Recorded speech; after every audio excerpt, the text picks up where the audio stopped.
Start ಆಯ್ತು.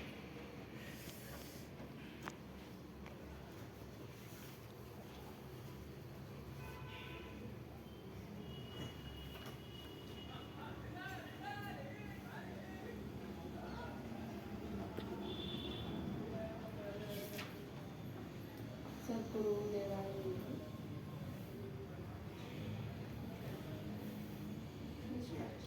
ಸತ್ಯಜ್ಞಾನಾತ್ಮಕ ಜಡಚೇತನ ವೇದ ಪ್ರಕಾಶ ಪ್ರಕರಣದಲ್ಲಿ ವಿಷಯ ಹುಟ್ಟಿದವನಿಗೆ ಮರಣ ನಿಜ, ಸತ್ತವನಿಗೆ ಜನನ ನಿಜ. ಅದಕ್ಕೂ ಮುಂದುವರೆದು ಹೇಳ್ತಿದ್ದಾರೆ, ಜ್ಞಾನಾದಿ ಕಾರಣಾತ್ಮ ಅಂದ್ರೆ ಹುಟ್ಟಿದವನಿಗೆ ಮರಣ ನಿಜ, ಸತ್ತವನಿಗೂ ಜನನ ನಿಜ. ಆದ್ರೆ ಜ್ಞಾನ ಯಾವುದರ ಆಶ್ರಯದಲ್ಲಿ ಯಾವಾಗಲೂ ಇರುತ್ತದೋ ಅದೇ ಚೈತನ್ಯಾತ್ಮ. ಅಂದ್ರೆ ಜ್ಞಾನ ಯಾವುದರ ಆಶ್ರಯ ಅಂತ ಹೇಳಿದ್ರೆ ಚೈತನ್ಯ ಇದ್ದಾಗ ಮಾತ್ರನೇ ಜ್ಞಾನ ಇರುತ್ತೆ ಅನ್ನೋದು.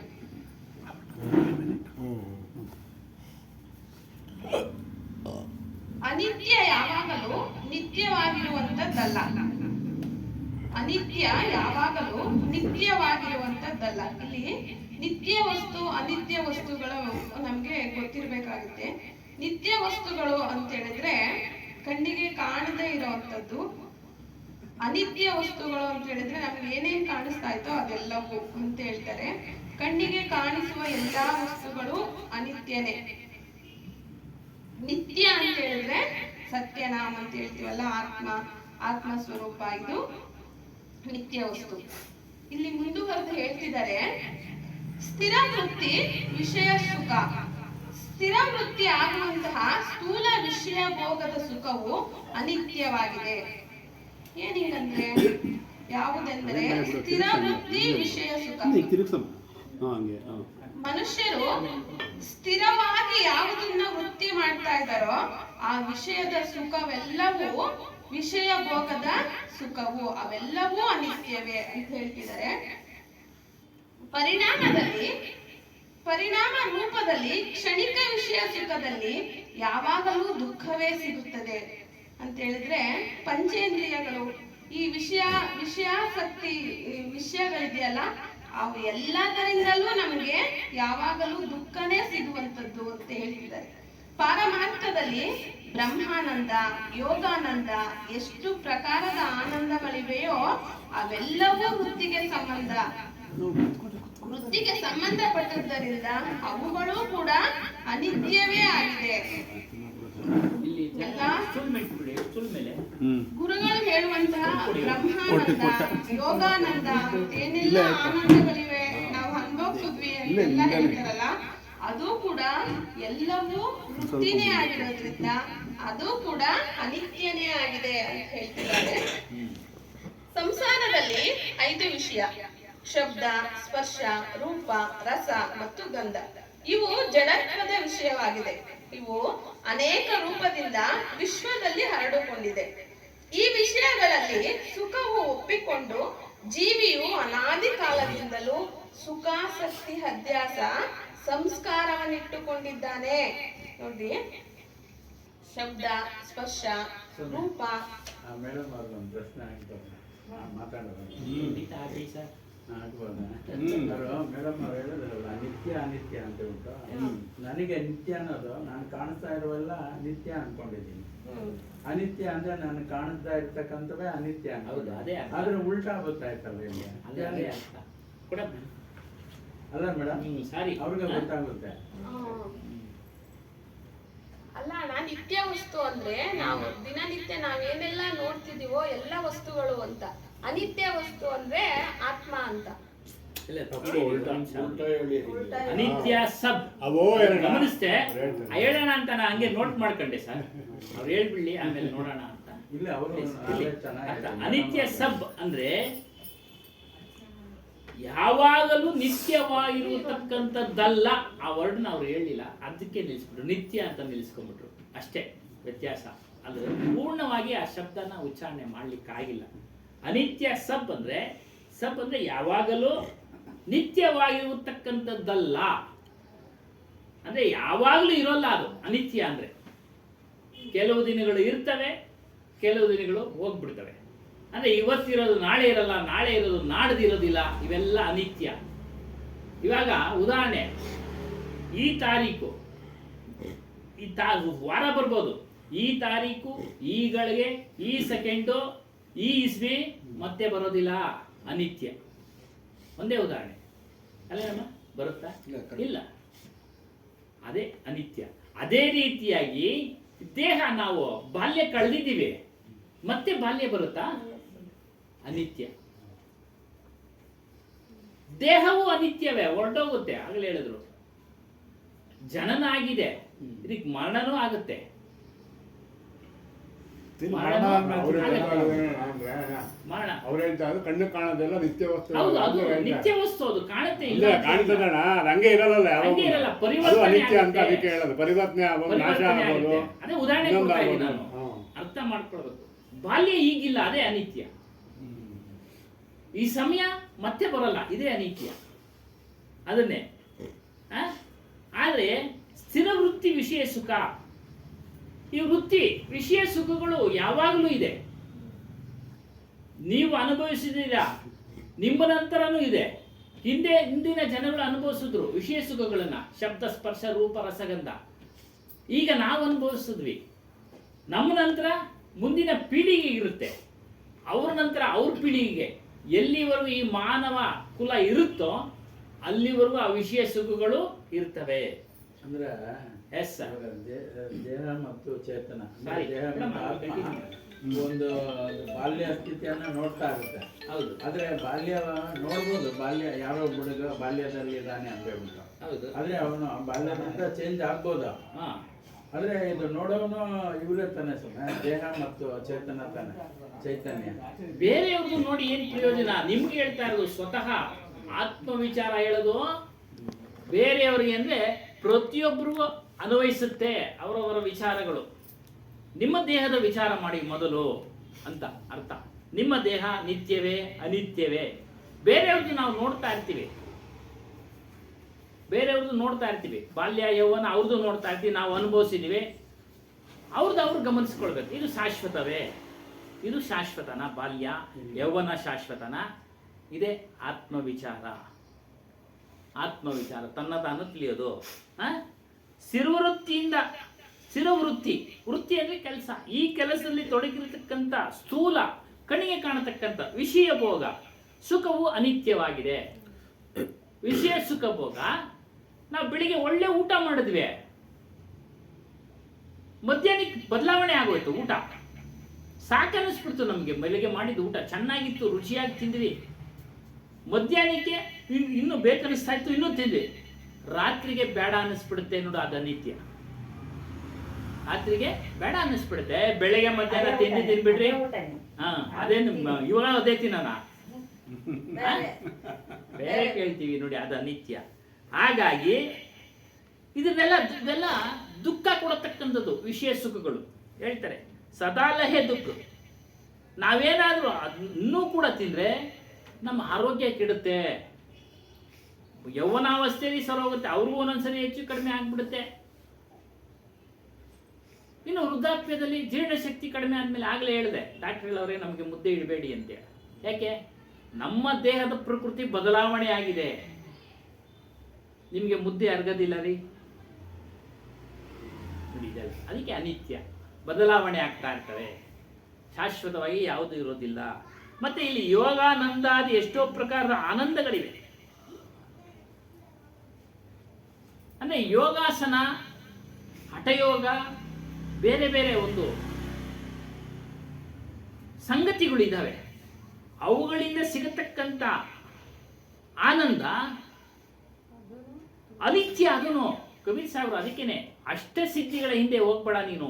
ಅಷ್ಟಸಿದ್ಧಿಗಳು ಅಂದ್ರೆ ಅಣಿಮ, ಮಹಿಮ, ಲಗಿಮ, ಹೀಗೆ ಚಿಕ್ಕದಾಗೋದು, ದೊಡ್ಡದಾಗೋದು, ವಶೀಕರಣ ಮಾಡ್ಕೊಳ್ಳೋದು ಬೇರೆಯವ್ರನ್ನ, ಅವೆಲ್ಲ ವಿದ್ಯೆಗಳು, ಅವೆಲ್ಲ ಅನಿತ್ಯವಾಗಿದೆ. ಅದನ್ನು ಯಾವಾಗಲೂ ನೀನು ಮಾಡ್ಲಿಕ್ಕಾಗೋದಿಲ್ಲ, ಯಾವಾಗಲೂ ಮಾಡ್ಲಿಕ್ಕಾಗೋದಿಲ್ಲ. ಅದರಿಂದ ದುಃಖ ಬದಲಾವಣೆ ಆಗ್ಬಿಡುತ್ತೆ. ಆಮೇಲೆ ನಿನಗೆ ಮಾಡೋರು ಯಾರೋ ಉಟ್ಕೊಂಡ್ಬಿಡ್ತಾರೆ, ಮರಕ್ಕೆ ಮರ ತೊಡ್ದಿರುತ್ತೆ ಅಂತ ಹೇಳ್ತಾರಲ್ಲ ಹಾಗೆ, ನಿನಗೆ ಅದ್ರ ಮೇಲೆ, ನಿನ್ನ ಮೇಲೆ ಪ್ರಯೋಗ ಮಾಡೋವಂಥವ್ರು ಉಟ್ಕೊಂಡ್ಬಿಡ್ತಾರೆ. ಶಿಷ್ಯನೇ ಉಟ್ಕೊಂಡ್ಬಿಡ್ತಾನೆ. ನಾವು ಕಥೆಗಳಲ್ಲಿ, ಸಿನಿಮಾಗಳಲ್ಲಿ ಮತ್ತೆ ಪುರಾಣಗಳಲ್ಲಿ ಕೇಳ್ತಾ ಇರ್ತೀವಿ, ಗುರುನ ಬೀಡ್ಸೋಂಥ ಶಿಷ್ಯರಿರ್ತಾರೆ. ಅದಕ್ಕೆ ಅನಿತ್ಯ ಅವೆಲ್ಲ. ಅದರಿಂದ ಕ್ಷಣಿಕ ಸಂಸಾರದ ವಿಷಯದ ಸುಖದ ಅನಿತ್ಯ ದರ್ಶನ ವಿಷಯ.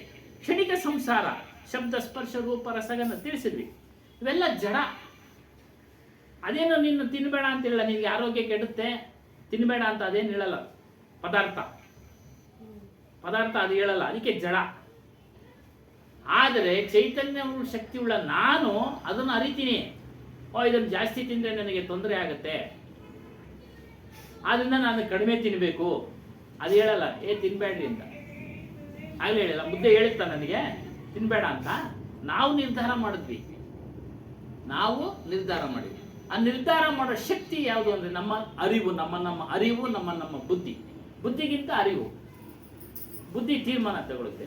ಆ ತೀರ್ಮಾನ ಕೊಡತಕ್ಕಂಥದ್ದು ಅರಿವು ಬುದ್ಧಿಗೆ ಕೊಡುತ್ತೆ ತಿಳುವಳಿಕೆ. ಇದನ್ನ ನಿಶ್ಚಯ ಮಾಡಿ ಇದನ್ನ ದೂರ ಮಾಡು, ನಿಶ್ಚಯ ಮಾಡಿ ದುಃಖ ತರುತ್ತೆ ಹೀಗೆ. ಅದರಿಂದ ಅದರ ದರ್ಶನದ ವಿಷಯ ತೋರಿಸೋದು. ದರ್ಶನ ಅಂದರೆ ನೋಡೋದಾಗುತ್ತೆ. ಇಲ್ಲಿ ನಮಗೆ ಅನುಭವಕ್ಕೆ ಬರ್ತಕ್ಕಂಥದ್ದಕ್ಕೆಲ್ಲ ದರ್ಶನ. ಆದರೆ ಈ ವಿಷಯ ಸುಖಗಳನ್ನು ಒಪ್ಪಿಕೊಂಡು ಜೀವಿಯು ಅನಾದಿ ಕಾಲದಿಂದ ಈ ವಿಷಯ ಸುಖಗಳಲ್ಲೇ ಶಾಶ್ವತವಾದ ಸುಖ ಇದೆ ಅಂತೇಳಿ ಮನುಷ್ಯನು ಒಪ್ಪಿಕೊಂಡಿದ್ದಾನೆ. ಹಾಡನ್ನು ತೆಗೆದಿಟ್ಟೆ ನೋಡಿ, ಸಂದರ್ಭ ನೋಡಿ ಹೆಂಗ್ ಬರುತ್ತೆ. ಈಗ ಹೇಳಿದ್ದ ಹಾಡನ್ನು ಅದಕ್ಕೆ ಅನ್ವಯಿಸುತ್ತೆ. ಇನ್ನಾದರೂ ಈ ಜನ್ಮಕ್ಕೆ ಬೇಸರಿಕೆ ನಿನ್ನೊಳಗೆ ತೋರೋದೇಕೆ? ಈಗಾದ್ರೂ ನಿನಗೆ ಬೇಸರಿಕೆ ಬರ್ತಾ ಇಲ್ವಾ? ನಿನಗೆ ನಿನ್ನ ಮಾನಸದ ಮಗೆ ಬಯಕೆ ಯಾಕೆ ಶೂನ್ಯ ಆಗ್ತಾ ಇಲ್ಲ ನಿನಗೆ?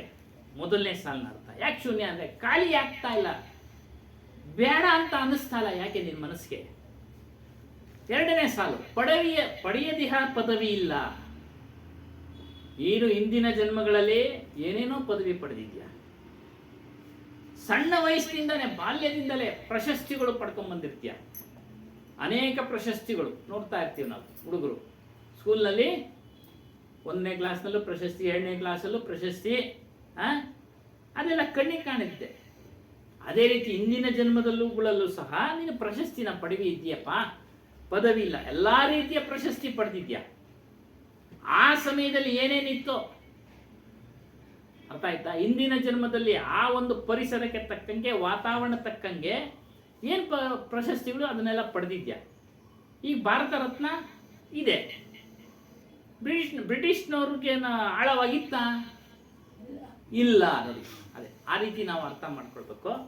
ಆಮೇಲೆ ಕೊಡದಿರುವ ನುಡಿಯದಿಹ ನುಡಿಗಳಿಲ್ಲ. ಎಲ್ಲ ರೀತಿಯ ಮಾತನಾಡಿದ್ದೀವಿ, ಅದನ್ನ ನಾವು ಗಮನಿಸಿದ್ರೆ ನಮಗೆ ಎಲ್ಲ ಗೊತ್ತಾಗುತ್ತೆ. ಹಿಂದಿನ ಜನ್ಮನೇ ಬೇಕಲ್ಲ, ಇದೇ ಜನ್ಮದಲ್ಲಿ ಎಲ್ಲಾ ನುಡಿಗಳನ್ನ ನುಡಿದಿದ್ದೀವಿ, ಎಲ್ಲಾ ರೀತಿಯ ಬೈದಿದ್ದೀವಿ, ಅಶ್ಲೀಲ ಪದಗಳನ್ನು ಉಪಯೋಗಿಸಿದ್ದೀವಿ ಸಣ್ಣ ವಯಸ್ಸಿನಲ್ಲಿ, ಅಲ್ವರಾ? ಹಾಗಾಗಿ ನುಡಿ ಕೊಡದಿರುವ ದಾನನೂ ಸಹ ಕೊಟ್ಬಿಟ್ಟಿದ್ದೀವಿ ಬೇಕಾದಷ್ಟು.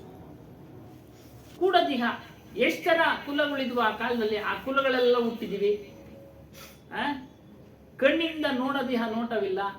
ಎಲ್ಲಾ ತರ ಬೆಳಗು ಅಂದ್ರೆ ಆಶ್ಚರ್ಯಕರವಾದ ಗುರುತುಗಳನ್ನ, ಚಿತ್ರಗಳನ್ನ ನೋಡಿದ್ದೀವಿ ನಾವು. ಈಗಲೇ ಎಷ್ಟು ಆಶ್ಚರ್ಯಕರವಾದ ವಿಚಾರಗಳನ್ನ, ಸಂಗತಿಗಳನ್ನ ನೋಡ್ತಾ ಇದ್ದೀವಿ. ಯಾಕೆಂದ್ರೆ ಟಿವಿ ಮೂಲಕ ನೋಡಿಸ್ತಾರೆ. ಆಶ್ಚರ್ಯಕರವಾದ ಏನು, ಸಮುದ್ರದ ಆಳಲ್ಲಿ ಎಂತೆಂಥ ಪ್ರಾಣಿಗಳಿರ್ತವೆ. ಆಶ್ಚರ್ಯ ಅಲ್ಲರ? ಯಾರೋ 2 ತಲೆ ಕೋತಿ ಹಾಕಿದ್ರು, ಫೋಟೋ ನೋಡಿದ್ರಾ? ಬಂದಿತ್ತು. ಹೀಗಾಗಿ ಮತ್ತು ನರಕ, ಈಗ ಎಷ್ಟು ತರ ನರಕ ಹೇಳ್ತಾರೆ. ಮ್ಯಾಲ್ ನೋವು ಇದೆಯಲ್ಲೋ ಗೊತ್ತಿಲ್ಲ, ಆದ್ರೆ ಹಾಸ್ಪಿಟ್ಲ್ಗಳಲ್ಲಿ ಹೋಗ್ಬಿಟ್ರೆ ಒಬ್ಬೊಬ್ರದ್ದು ಒಂದೊಂದರ. ಸಾಕಪ್ಪ ಈ ನರಕ ಮೇಲೆ ಇಲ್ಲ, ಇಲ್ಲೇ ಒಬ್ಬೊಬ್ರದ್ದು ಒಂದೊಂದರ. ಅದಕ್ಕೆ ನರಕ ಮೇಲೆ ಇದೆಯೋ ಇಲ್ಲೋ ಗೊತ್ತಿಲ್ಲ, ಒಟ್ಟಿನಲ್ಲಿ ಒಬ್ಬೊಬ್ರಿಗೂ ಒಂದೊಂದರ ತೊಂದ್ರೆ. ಇನ್ನು ಯಮ ಅಂತ ಹೇಳ್ತಾರೆ. ಹೇಳಿ, ಮೇಲಿದೆಯೋ ಇಲ್ಲ ಅಂತ ನೀವು ಹೇಳ್ಬಾರ್ದು, ಇಲ್ಲ ಅಂತಾನೆ ಹೇಳ್ಬೇಕು ನೀವು. ನಾವಿಲ್ಲ ಅಂತಾನೆ ಹೇಳೋದು, ಇಲ್ಲ ಅಂತಾನೆ ಹೇಳೋದು. ಅರ್ಥ ಆಯ್ತಾ? ಕೆಲವರು ವಿಚಾರಗಳಲ್ಲಿ ಅದನ್ನ ನಂಬೋ ಜನ ಇರ್ತಾರೆ. ಇಲ್ಲಿಲ್ಲ ಬಿಡಿ, ಅಲ್ಲಿ ನಾವ್ ಹೆಂಗೆ ಬ್ಯಾಲೆನ್ಸ್ ಮೇಲೆ ಹೇಳ್ತೀವಿ, ಅಲ್ಲಿ ಆಶ್ರಮದಲ್ಲಿ ಎಲ್ಲಾ ತರ ಜನ ಬಂದಿರ್ತಾರೆ. ಇಲ್ಲ ಅಂತಾನೆ ಹೇಳೋದು. ಕಬೀರ್ ಸಾಹೇಬ್ರು ನರಕ ಯಾವುದು ಅಂದ್ರೆ ಏನ್ ಹೇಳ್ತಾರೆ ಗೊತ್ತಾ? ತಾಯಿ ಗರ್ಭನೇನಪ್ಪ ನರಕ, ಯಮ ಯಾರು ಅಂದ್ರೆ ಹೇಳ್ತಾರೆ, ಯಮ ಯಾರು ಅಂದ್ರೆ ನಿನ್ನ ಮನಸ್ಸೇ ಯಮ, ಮನಸ್ಸೇ ಯಮ. ಹಾಗಾಗಿ ಬಂಧಿಸದ ಪಾಶವಿಲ್ಲ. ಯಾವ್ಯಾವ ರೀತಿಯ ಹಗ್ಗ ಸರಪಳಿ ಅದು ಇದು ನಾವು ತಪ್ಪುಗಳು ಮಾಡಿ ಆಗಿರ್ತೀವಿ, ಅರ್ಥ ಆಯ್ತಾ? ಕಾರಣ ಏನು? ಮನಸ್ಸಿನಿಂದ ದುಷ್ಕೃತ್ಯಗಳನ್ನ ಮಾಡಿದಾಗ ನಮ್ಮನ್ನ ಹಗ್ಗದಿಂದ ಬಂಧಿಸ್ತಾರೆ, ಕಬ್ಬಿಣದ ಸರಪಳಿಯಿಂದ ಬಂಧಿಸ್ತಾರೆ ಅಲ್ವಾ? ಏನೇನು ವಸ್ತುಗಳು ಸಿಗ್ತಾವ ಆ ಸಮಯದಲ್ಲಿ ಬಂಧಿಸ್ತಾರೆ. ತಿಳಿಯದಿಹ ವಸ್ತುವಿಲ್ಲ.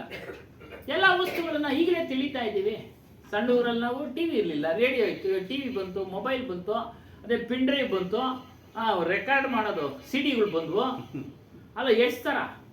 ಅದೇ ರೀತಿ ಸಣ್ಣ ಹುಡುಗರಿಂದ ನಾವು ಎಷ್ಟೆಷ್ಟು ವಸ್ತುಗಳನ್ನು ನೋಡಿದ್ದೀವಿ. ಹಾಗಾಗಿ ಹೇಳ್ತಾರೆ ಎಲ್ಲ ಓದ್ತಾ ಆಯ್ತಾ, ಮುಂದಕ್ಕೆ ಇನ್ನೇನು ಬರುತ್ತೋ ಗೊತ್ತಿಲ್ಲ. ವಿಷಯಗಳು ಅಷ್ಟೇ, ಎಷ್ಟೋ ಥರ ವಿಷಯಗಳನ್ನು ಅನುಭವಿಸಿದ್ದೀವಿ.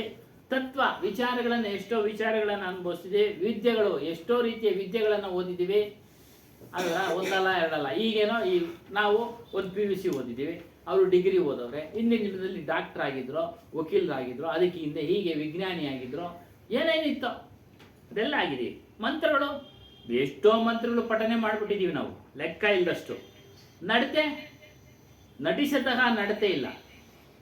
ಸಣ್ಣತನದಿಂದ ನಾವು ಇಲ್ಲಿವರೆಗೂ ಗಮನಿಸ್ಕೊಂಡ್ರೆ ನಾವು ಎಷ್ಟು ಥರ ನಾಟಕ ಆಡಿರ್ತೀವಿ ಜನಗಳ ಮುಂದೆ, ಅಲ್ಲೇನಮ್ಮ?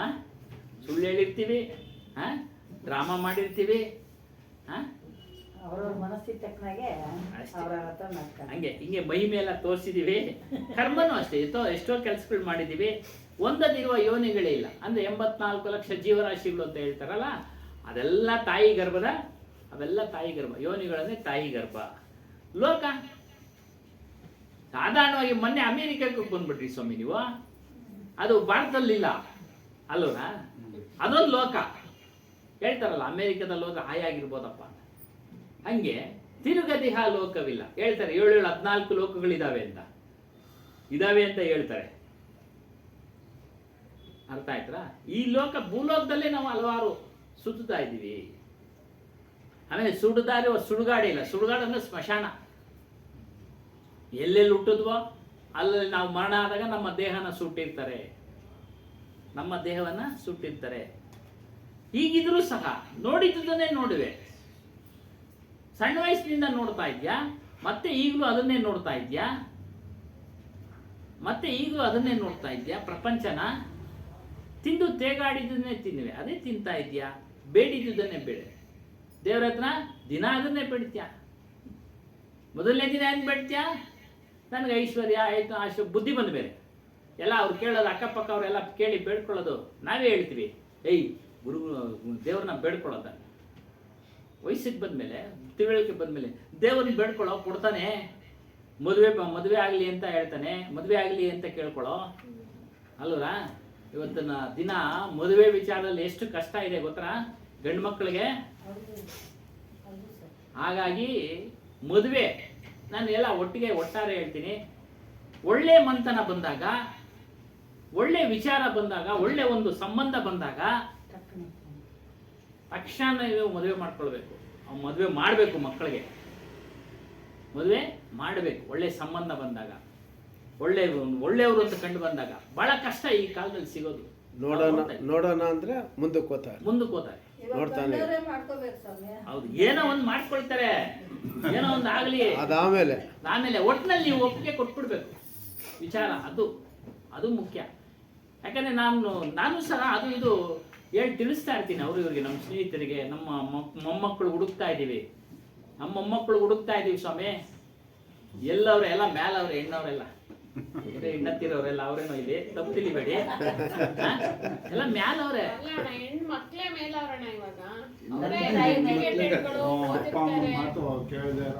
ಇಲ್ಲಿ ಅದು ಇದೆ ಇದು ಇದೆ ಇರ್ಲಿ.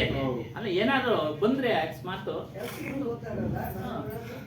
ಅದನ್ನ ದಯವಿಟ್ಟು ಮಾಡಿ. ಅದಕ್ಕೆ ಹೇಳಿದ್ದು ಬೇಡಿದ್ದನ್ನೇ ಬಿಡುವೆ. ಅದನ್ನ ಕೇಳ್ತಾರೆ. ಯಾಕೆ ವರ್ಣ ಹೇಳ್ತೀನಿ ಅಂದ್ರೆ, ಆ ಕಾಲ ಇತ್ತು, ಈಗಲೂ ಆ ಕಾಲ ಇದೆ. ಗಂಡು ಮಕ್ಕಳು ವಾಟ್ಸಪ್ಗಳಲ್ಲಿ ಆಗ್ತಾರೆ, ಫೇಸ್ಬುಕ್ಗಳಲ್ಲಿ ಆಗ್ತಾವ್ರೆ. ಮದುವೆಗಳು ಆಗ್ತಾ ಇಲ್ಲ ನಮ್ಗೆ ಅಂತ, ಮದುವೆಗಳು ಆಗ್ತಾ ಇಲ್ಲ ಅಂತೀವಿ. ಹಾಗಾಗಿ 40 ವರ್ಷ ಆಗಿದೆ ನಮ್ಮ ಹಳ್ಳಿಲಿ 5 ಜನ ಹುಡುಗರಿಗೆ. ನಮ್ಮ ಹತ್ರನವ್ರೆ ಸ್ವಾಮಿ, ಯಾರನ್ನ ಹೆಂಗಿದೆ ಆಗಿಲ್ಲ, ಹುಡುಕ್ತಾನೆ ನಮ್ಮ ಹತ್ರನವ್ರೆ. ಇರ್ಲಿ, ಈ ವಿಚಾರಕ್ಕೆ ಬರೋಣ. ಇನಗಿರಿಗಳೊಂದನಿಟ್ಟು ಆಸ್ತಿ ಗಿರಿ ತನಕ ಸೊನ್ನೆಗಳನ್ನಿಟ್ಟು. ನೋಡಿ, ಇದು ಇಂಪಾರ್ಟೆಂಟ್ ವಿಚಾರ. ಇನಗಿರಿಗಳಂದ್ರೆ ಏನು ಸುಮ್ಮನೆ? ಅಂದ್ರೆ ನಮ್ಮ ಹನುಮಾನ್ ಸಾಹೇಬ್ ಹೇಳಿರೋ ಪ್ರಕಾರ ಬೆಳಿಗ್ಗೆ ಎದ್ದೋಳ್ತಾನೆ ಹೇಳ್ತಾನೆ, ಒಂದು ಗೆರೆ ಎಳೆದ್ಬಿಡಿ, ಒಂದು ರಾತ್ರಿವರೆಗೂ ಸೊನ್ನೆಗಳನ್ನ ಹಾಕೊಂಡು ಹೋಗಿ. ಲೆಕ್ಕ ಇಡಕ್ಕಾಗತ್ತಾ? ಇಲ್ಲ. ಹಾಗೆ ಅದೇ ರೀತಿಯಾಗಿ ಇನಗಿರಿಗಳೊಂದನಿಟ್ಟು ಅಂದ್ರೆ ಬೆಟ್ಟದ ಕೆಳಭಾಗದಲ್ಲಿ ಒಂದು ಸಂಖ್ಯೆ ಇಟ್ಟು ಬೆಟ್ಟದ ತುದಿಯವರೆಗೂ ಸೊನ್ನೆಗಳನ್ನ ಇಟ್ಕೊಂಡು ಹೋಗಿ. ಅದು ಅರ್ಥ ಆಗಲ್ಲ ಅಂತ ಈ ರೀತಿ ಹೇಳೋರೆ. ಏನೋ ಬೆಳಿಗ್ಗೆ ಎದ್ದೋಳ್ತಾನೆ ಒಂದು ಸಂಖ್ಯೆ ಹೇಳ್ಬಿಟ್ಟು ಸೊನ್ನೆಗಳನ್ನ ಇಟ್ಕೊಂಡು ಹೋಗಿ ಸಾಯಂಕಾಲದವರೆಗೂ. ಬೆಳಿಗ್ಗೆ 6 ಗಂಟೆಯಿಂದ ಸಾಯಂಕಾಲ 6 ಗಂಟೆ. ಲೆಕ್ಕ ಸಿಗುತ್ತಾ ನಮ್ಗೆ? ಹೇಳಿಕೆ ಆಗೋದಿಲ್ಲ. ಅಷ್ಟು ಜನ್ಮಗಳನ್ನ ನೀನು ಪಡೆದಿದ್ಯಾ ಅಂತ ಅರ್ಥ. ಅದೇ ಇನಗಿರಿಗಳೊಂದನಿಟ್ಟು ಆಸ್ತಿ ಗಿರಿ ತನಕ ಮ್ಯಾಲಿನವರೆಗೂ ಬೆಟ್ಟದ ಬುಡಗದಲ್ಲಿ ಒಂದು ಸಂಖ್ಯೆ ಇಟ್ಟು ತುದಿವರೆಗೂ ಸಂಖ್ಯೆ ಸೊನ್ನೆಗಳನ್ನ ಹಾಕೊಂಡು ಹೋಗಪ್ಪ. ಲೆಕ್ಕನೇ ಲೆಕ್ಕನೇ ಇಲ್ಲ. ಅಷ್ಟು ಜನ್ಮಗಳನ್ನ ನೀನು ಗಣಿಸಲ ಲೆಕ್ಕದಷ್ಟು, ಲೆಕ್ಕವಿಲ್ಲದಷ್ಟು ತನುಗಳಳು ದೇಹವನ್ನ ಧಾರಣೆ ಮಾಡಿದ್ಯಾ ನೀನು. ಅಂದ್ರೆ ನೀನು ಹುಟ್ಟಿದ್ಯಾ ಕಷ್ಟಪಟ್ಟು. ನೋಡಿ, ಸುಮ್ಮನೆ ಏನು ಹುಟ್ಟಿಲ್ಲ ನೀನು. ಹುಟ್ಟಿದ ಮೇಲೆ ಕಷ್ಟ, ತಿರುಗಿ ಹುಟ್ಟಿದ ಮೇಲೆ ಕಷ್ಟ. ಕೊನೆ ಪದ ತನುವ ಬೇರೆ ಇರಿಸಲಿಲ್ಲ. ಅಂದ್ರೆ ದೇಹವನ್ನ ಬೇರೆಯಾಗಿ ನೀನು ನೋಡ್ಲಿಲ್ಲ. ದೇಹವೇ ನಾನು ಅಂತ ತಿಳಿದು ಜನ್ಮಗಳನ್ನ ತಾಳ್ತಾ ಇದೆಯಾ, ದೇಹವನ್ನ ಧಾರಣೆ ಮಾಡ್ತಾ ಇದೆಯಾ. ನಿನ್ನ ನಿಜವ ನೀ ತಿಳಿಯಲಿಲ್ಲ. ನಿನ್ನ ನಿಜನ ನೀನು ತಿಳಿಯಿಲ್ಲಪ್ಪ. ನಿನ್ನ ಸ್ವರೂಪನ ನೀನು ತಿಳಿಯಿಲ್ಲ. ಅದೇ ನಿಜ, ಅದೇ ನಿತ್ಯ. ಇನ್ನೆಲ್ಲ ಅನಿತ್ಯ. ಅಲ್ಲಿಗೆ ಬಂದಿದೆ. ನನ್ನ ಸ್ವರೂಪವೇ ನಿತ್ಯ, ಇನ್ನೆಲ್ಲ ಅನಿತ್ಯ. ಅನಿತ್ಯ. ಜನನವನ್ನ ಹರಿಸಲಿಲ್ಲ. ಆಗ್ಲೇ ಹೇಳಿದೆ, ಹರಿಯದು. ಜನನವನ್ನ ಬಿಡುಗಡೆ ಮಾಡಿಕೊಳ್ಳಿಲ್ಲ. ಅದನ್ನ ಗುರುಜ್ಞಾನ ದೇವರಲ್ಲೂ ಬೆರೆಯಲಿಲ್ಲ. ಅಂದ್ರೆ ಜ್ಞಾನಿಯಾದಂಥ ಗುರುವಿನ ಜೊತೆ ನೀನು ಬೆರೀಲಿಲ್ಲ. ಈ ಹಾಡಿನ ಅರ್ಥ. ಹಾಗಾಗಿ ಮುಂದುವರ್ಸೋಣ. ಏನು ಇವತ್ತಿನ ವಿಚಾರ ಹೆಚ್ಚು ಕಡಿಮೆ ಮೇಡಮ್ ಕಂಟಿನ್ಯೂ ಮಾಡಲಿನಾ? ಓಕೆ, ಒಳ್ಳೆ ಸರ್. ಇಷ್ಟೇನಾ? ಏನು ತಪ್ಪಿಲ್ಲ ತಾನೆ? ನಾವು ಮುಂದುವರ್ಸ್ಬೋದಾ? ಏನಿಲ್ಲ. ಇವಾಗ ಅವ್ರಿಗೆ ಕೊನೆಗೆ ಹಂಗೆ ಬಂತದ್ದು ನಿತ್ಯ ಅನಿತ್ಯ. बोलिए श्री सत्यनामादि कबीर साहेब की जय। सद्गुरु श्री हनुमान साहेब की जय। गुरु माता जी की जय। सर्व संत महंत की जय। ಸದ್ಗುರುಗಳು ಹನುಮಾನ್ ಸಾಹೇಬರ ದಿವ್ಯ ಚರಣಗಳಿಗೆ, ಗುರು ಮಾತಾಜಿಯವರ ದಿವ್ಯ ಚರಣಗಳಿಗೆ ವಂದಿಸುತ್ತಾ ನೆರೆದಿರುವ ಎಲ್ಲ ಭಕ್ತಿ ಮಾತೆಯರಿಗೆ, ಮಹನೀಯರಿಗೆ ವಂದಿಸುತ್ತಾ ಸತ್ಸಂಗ ಪ್ರಾರಂಭ ಮಾಡೋಣ. ವಿಷಯ ಕುಸ್ಸಂಗ ತಥಾ ಮನಕಿ ಮಲಿನತಾ. ಕುಸ್ಸಂಗ ಅಂದರೆ ಕೆಟ್ಟ ಸಹವಾಸ. ಮನಕಿ ಮಲಿನತ ಅಂದರೆ ಮನಸ್ಸಿನ ಹೊಲಸುತನ. ಮನಸ್ಸಿನ ಹೊಲಸುತನ. ಇವುಗಳು ನರಕಕ್ಕೆ ತೆಗೆದುಕೊಂಡು ಹೋಗ್ತವೆ. ಅದರಿಂದ ನೀನು ರಕ್ಷಣೆ ಪಡೆಯುವಂತನಾಗು ಅನ್ನೋ ಒಂದು ವಿಚಾರ. ಪದ್ಯ ರಮೈನಿ. ಕಬುಹು ನ ಬಯವು ಸಂಗ್ ಔ ಸಾತ್ ಐಸಹಿ ಜನ್ಮ ಗಮಯವು ಆಚ ಬಹುರಿನ ಪೈಹೋ ಐಸೋ ತಾನ ಸಾಧು ಸಂಗದೆ ತುಮ ನಹಿ ಪೈಚಾನ ಅಬು ತೋರು ಔ ही है नरक मह बासा निसदिन बसेवु लबारा के पासा जात सबन कह देखिया कहे कबीर पुकार चेत होय तो चेती ले नहीं तो दिवस परंतु है ता. ಒಂದು ಅರ್ಥ ತಿಳಿಸ್ತಾ ಇದ್ದಾರೆ ಪದ್ಯದ ಅರ್ಥ. ಎಲ್ಲಾ ಪ್ರಾಣಿಗಳಲ್ಲಿ ಈ ಮಾನವ ಪ್ರಾಣಿ ಶ್ರೇಷ್ಠ. ಪ್ರಾಣಿ ವರ್ಗಕ್ಕೆ ಸೇರಿಸಿದ್ದಾರೆ.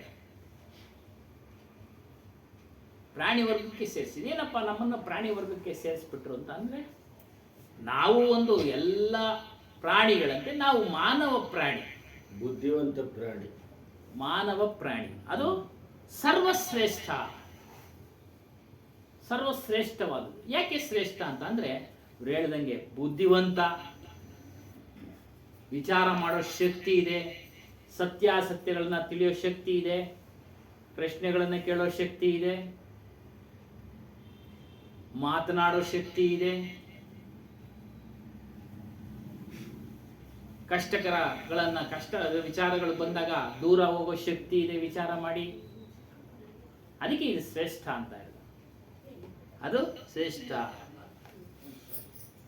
ಮತ್ತು ಈ ಮಾನವ ಶರೀರ ವಿವೇಕ ಸಂಪನ್ನ ಅಂದ್ರೆ ಶ್ರೀಮಂತ, ಜ್ಞಾನದ ಸಂಪತ್ತಿನಿಂದ ಕೂಡಿದೆ ಮನುಷ್ಯನ ಶರೀರ. ಮಾನವ ಜನ್ಮ ಜ್ಞಾನದ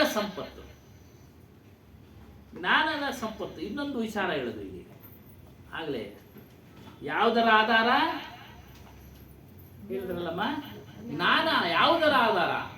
ನಮ್ಮ ಅರಿವಿನ ಆಧಾರ. ನಮ್ಮ ಅರಿವಿನ ಆಧಾರದಲ್ಲಿ ಅದು ನಿಂತಿದೆ. ನಾವು ತಿಳ್ಕೊಳ್ಬೇಕು, ಅರಿಬೇಕು. ಜ್ಞಾನ ಅಂದ್ರೆ ವಿದ್ಯೆ. ಇವಾಗ ಇದನ್ನು ಓದ್ತಾ ಇದ್ದೀವಿ, ಇದನ್ನು ಯಾವುದ್ರ ಮೂಲಕ ಅರಿತಾ ಇದ್ದೀವಿ ಅಂದ್ರೆ ಬಾಯಿಯ ಮೂಲಕ ಓದ್ತಾ ಇದ್ದೀವಿ, ಮನಸ್ಸಿನ ಮೂಲಕ ಚಿಂತನೆ ಮಾಡ್ತಾ ಇದ್ದೀವಿ, ಅರಿವಿನ ಮೂಲಕ ಚರ್ಚೆ ಮಾಡ್ಕೊಳ್ತಾ ಇದ್ದೀವಿ, ವಿಮರ್ಶೆ ಮಾಡ್ಕೊಳ್ತಾ ಇದ್ದೀವಿ ನಾವು ಒಳಗಡೆನೆ. ಅದೇ ರೀತಿಯಾಗಿ ನೀವು ಕೇಳತಕ್ಕಂಥವ್ರು ಧಾರಣೆ ಮಾಡ್ತಾ ಇದ್ದೀರಾ, ಒಳಗಡೆನೆ ಚರ್ಚೆ ಮಾಡ್ಕೊಳ್ತೀರಾ. ಸಂದೇಹ ಬಂದ್ರೆ, ಸಂಶಯ ಬಂದ್ರೆ ಪ್ರಶ್ನೆ ಕೇಳ್ತೀರಾ, ಇದು ಗೊತ್ತಾಗ್ಲಿಲ್ಲ ಹೇಳಿ ಅಂತ ಅಲ್ವರ. ಚೈತನ್ಯದ ಆಧಾರ ಜ್ಞಾನ. ಜ್ಞಾನ ಅಂದ್ರೆ ವಿದ್ಯೆ.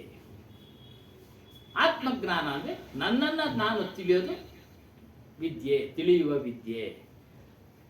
ಈ ಮಾನವ ಜನ್ಮದಲ್ಲಿ ಜ್ಞಾನ ಇದೆ, ಎಲ್ಲರಿಗೂ ಸಹ ಜ್ಞಾನ. ವಿವೇಕ ಅಂದ್ರೆ ಜ್ಞಾನ ಇದೆ, ತಿಳುವಳಿಕೆ ಇದೆ.